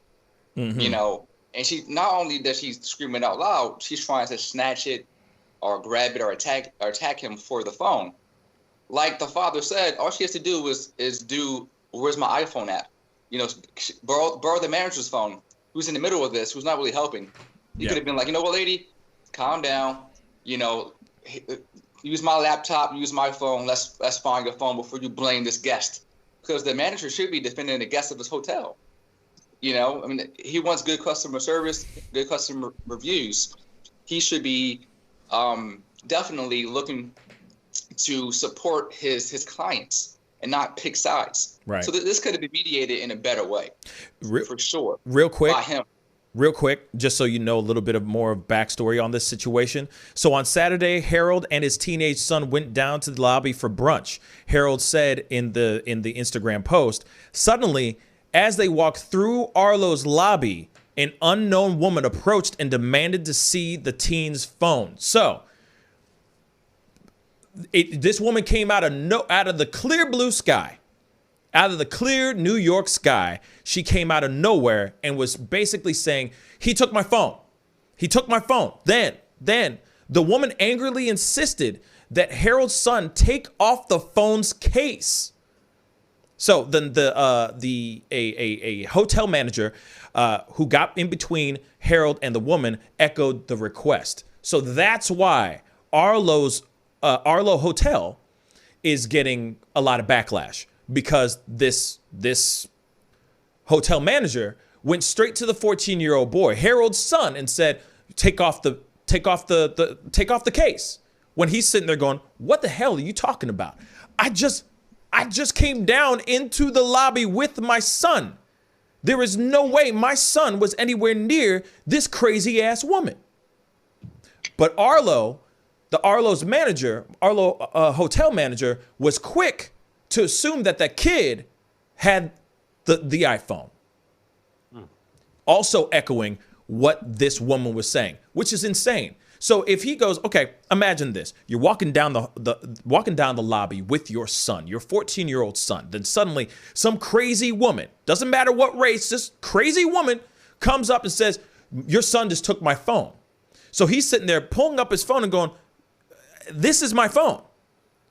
His case is on it and everything. She's instantly going, take off your case. You have my phone. What? That doesn't make any bloody sense. You see what I'm saying? That's put where all it's this weird. contacts in my phone. Oh my gosh. Yeah, right? Where did all this come from? All these photos and me playing Minecraft. How did I get all this stuff on this phone? If this is your phone, if I just recently stole it from you, how can I get all my stuff on your ish that quickly and be able to put on another case, another iPhone case or another cell phone case at the same damn time? So this is crazy. So the thing is not only them going, not only are the general public or the internet going in on the woman, but they're also going in on how the Arlo Hotel's manager handled the situation, which I agree. He handled it poorly. So I'm sorry. I just wanted to make sure we had that backstory. So they weren't in an elevator or anything like that. They were walking they weren't on the elevator or in an elevator with the woman. They were just walking in the lobby to go get brunch. And this woman turned and said, that kid has it. That kid has my iPhone, which seems to be coming out of nowhere. You know what I'm saying? Just to get that correct so that we have the rest. But we're going to say T. That's the scary part, because, all of us have biases, and all of us hold, stereotypical views in some ways. The problem is when we allow those views and those feelings to become our actions outwardly in public. If we're not being self-reflective, and if we're not educating ourselves on what's true and what's not, we're allowing these biases and all of these prejudices to dictate our behaviors. So imagine if she is a cop. Imagine if she is a judge. Imagine if she is a teacher. Imagine if she is someone, with some kind of power. Yeah. These people with these kinds of feelings, these kind of biases, are the ones who are systemically invoking, racism and prejudice, all throughout the world. And this is the issue that we have to address, is that, people feel these kind of ways without, trying to better themselves and projecting these stereotypes on other people. This young man can have easily been shot or killed. And this happened in a different place, outside. Father wasn't around, and she goes, "Hey, he has my cell phone." Yep. And cops go, "Freeze, hands up," and it's a black cell phone. It must be a gun. Boom. I mean, these things happen all the time, and I'm not trying to exaggerate, but these happen all the time. It just happened just last week, and I think in Missouri, Ohio, was a black man outside of a garage. So it happens all the time. These assumptions that connect he's guilty with instant death. I mean, that's crazy to me. Like instant, he did it. Instant, he's guilty. All of these feelings. This is the issue with America. Is that no one is having conversations about, who people actually are. You're forming your ideology off of a very narrow-minded point of view. So you have to educate yourself on America, okay, historically, and see how it has affected people to this day. Yeah. And how we all have to like really self-reflect, be honest, be authentic, and have conversations about race and prejudice, social economics, cultures, everything that you feel is different from your background, and look at it as, as something as a life lesson of learning, and not project, negativity, not project these people or what's wrong with America, publicly. And that's the issue right there. This young man now is scarred with this incident the rest of his life. You know what I'm saying? And this breeds more bias. This breeds more racism. This breeds more prejudice because people are affecting others with their own biases. So this is really unfortunate. Jack. I hope that they get a free stay at that hotel for, life, or at least something. a year. Shoot. And then I assume, and there was no apologies given. They said that once the Uber driver came in and brought the phone, the lady didn't apologize, the manager didn't apologize, and said that the manager called the police to report the incident and on the lady. But can you sue her over something? Did she physically touch him? Oh, I mean, she went after him. I mean, yeah, I know went after him, but I didn't see if she actually got a hold of him. Or she anything scratched like that. like I read in the statement. He scratched, or she scratched at him. Like he attacked. She went after him because at the end of the video, she is running after him. She is running after his 14-year-old son, and he's like shoving her back because he's like, "What the hell are you doing? Back off! This is my son you're talking about." You see what I'm saying? And that's weird. But continue. What were you gonna say? I mean, that's an assault on a minor, and she should be jailed for it and fined. And then I imagine there's an emotional distress and everything else like that, to where he should get paid. Yeah. I agree. So he said this. Boom, boom, boom. It was a lunatic. She tackled him. She scratched me, tackled, and grabbed him. She was full on running after the guy, after the kid, and he was trying to protect him. He was trying to protect his own 14-year-old son. He's a 14-year-old son who hadn't even done anything. He was just chilling. Walking in the lobby, and suddenly he was pointed out as this thief, and he didn't even do anything. Then on top of that, going back to the article real quick, there was a line that I had. She scratched me, tackled him, grabbed him. He's a child. Then he went on to say he actually talking about the actual manager, the hotel manager, saying he actually empowered her. He didn't even consider the fact that we were actually guests. They just went in and just said, "Hey, because she's here and this is this kid. Oh, obviously it's his fault. Obviously it's true." Now, but then if you really think about it, it's kind of like this. It's like if you were in the manager's shoes, what would you do? I mean, I would have approached the situation a little bit differently, but I would have been like, "Hey, yeah, just show her the phone real quick. You see, it's not your phone, sweetheart. Here's the facts." And it would have, I feel like that would have squashed the issue. Showing her, this is my phone. Leave me alone. And that's it. If that was the case. Because, of course, a manager is walking in, into the situation, trying to assess what's going on, not trying to empower her, but finding a way to show her the facts, right? Show her the details and keep them moving. Rather than, he must be doing it, blah, blah, blah. You know what I'm saying? Like it escalated even more. And it's kind of like, "Hey, did you show the phone? Okay, there you go. See, that's not your phone. Take off your case because you clearly stole her phone." How would he be able to take that off, blah, blah, blah, switch it out and throw it in his pocket that quickly? I mean, it's just insane. It's just insane. And there's got to be a better way, even with hotel managers, when it comes to certain situations like this, there's got to be a way to stay unbiased, to stay in the middle and handle the situation properly. Because not every day you're gonna have this kind of situation, But at the same time, when you are in this situation, there's got to be a better way of approaching it.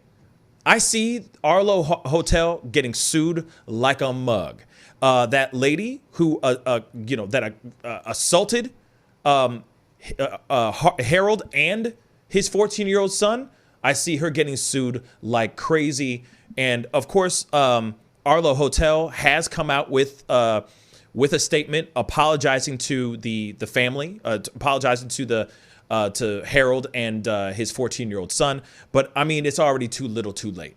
Let's be real. This video and this post has gone viral.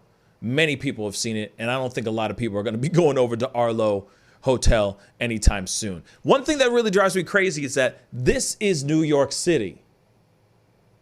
This is in New York City. The most metropolitan, one of the biggest melting pots in the freaking universe. And we're having stuff like this happen in New York City still. And that's a damn shame. But anyway, it's time to get going. That wraps the show today. I want to say a big thank you to Jack, T, and David for being on today. Yeah, man. You're welcome. I really appreciate it. Yeah, be on the lookout. I'll probably have a few pop-up videos here coming up today. There's a lot that I missed this weekend. A whole lot. And there's a few things I wanted to talk about on today's show, but we don't have time for all of it. There's so many different stories to talk about. I do have a video of a 71-year-old man that was pulled out of his home. Elderly black man pulled out of his home butt naked because the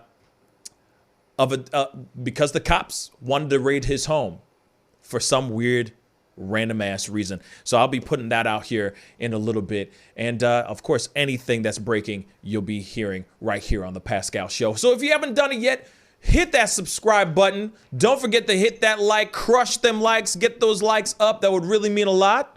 All right. And I'll see you guys in the next video. Be good to yourselves. Be good to one another. And I'll see you guys soon. This is the Pascal Show. Bye. You love peace and wellness for the holidays. Don't cancel them. Prepare, STL. Decorate. Make it as normal as you can, but slow the spread of COVID. Wear a mask. Wash your hands. Watch your distance. Prepare, STL, helping St. Louisans of color prepare and prevail. But you see how he makes these S's in his body right here? That's where he's hanging on, and then he's moving forward with the locomotion of his ribs. That is classic Missouri rat snake right there. So I'm gonna go ahead and grab him before he gets into a hole. Now, these snakes are not biters. They won't bite as long as you don't squeeze them. If you just stop them like this, it'll freeze them, and then you just gently pull them back. As long as you don't squeeze them, they won't bite.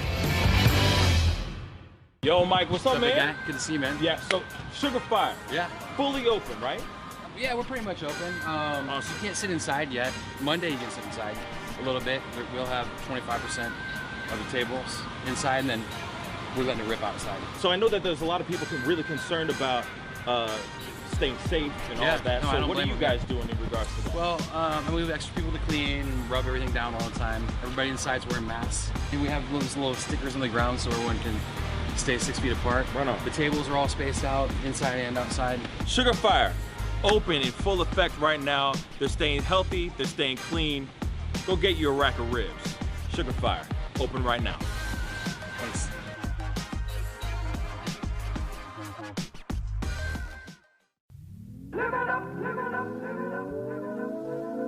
The Fur and Leather Center, providing the highest of fur and leather goods.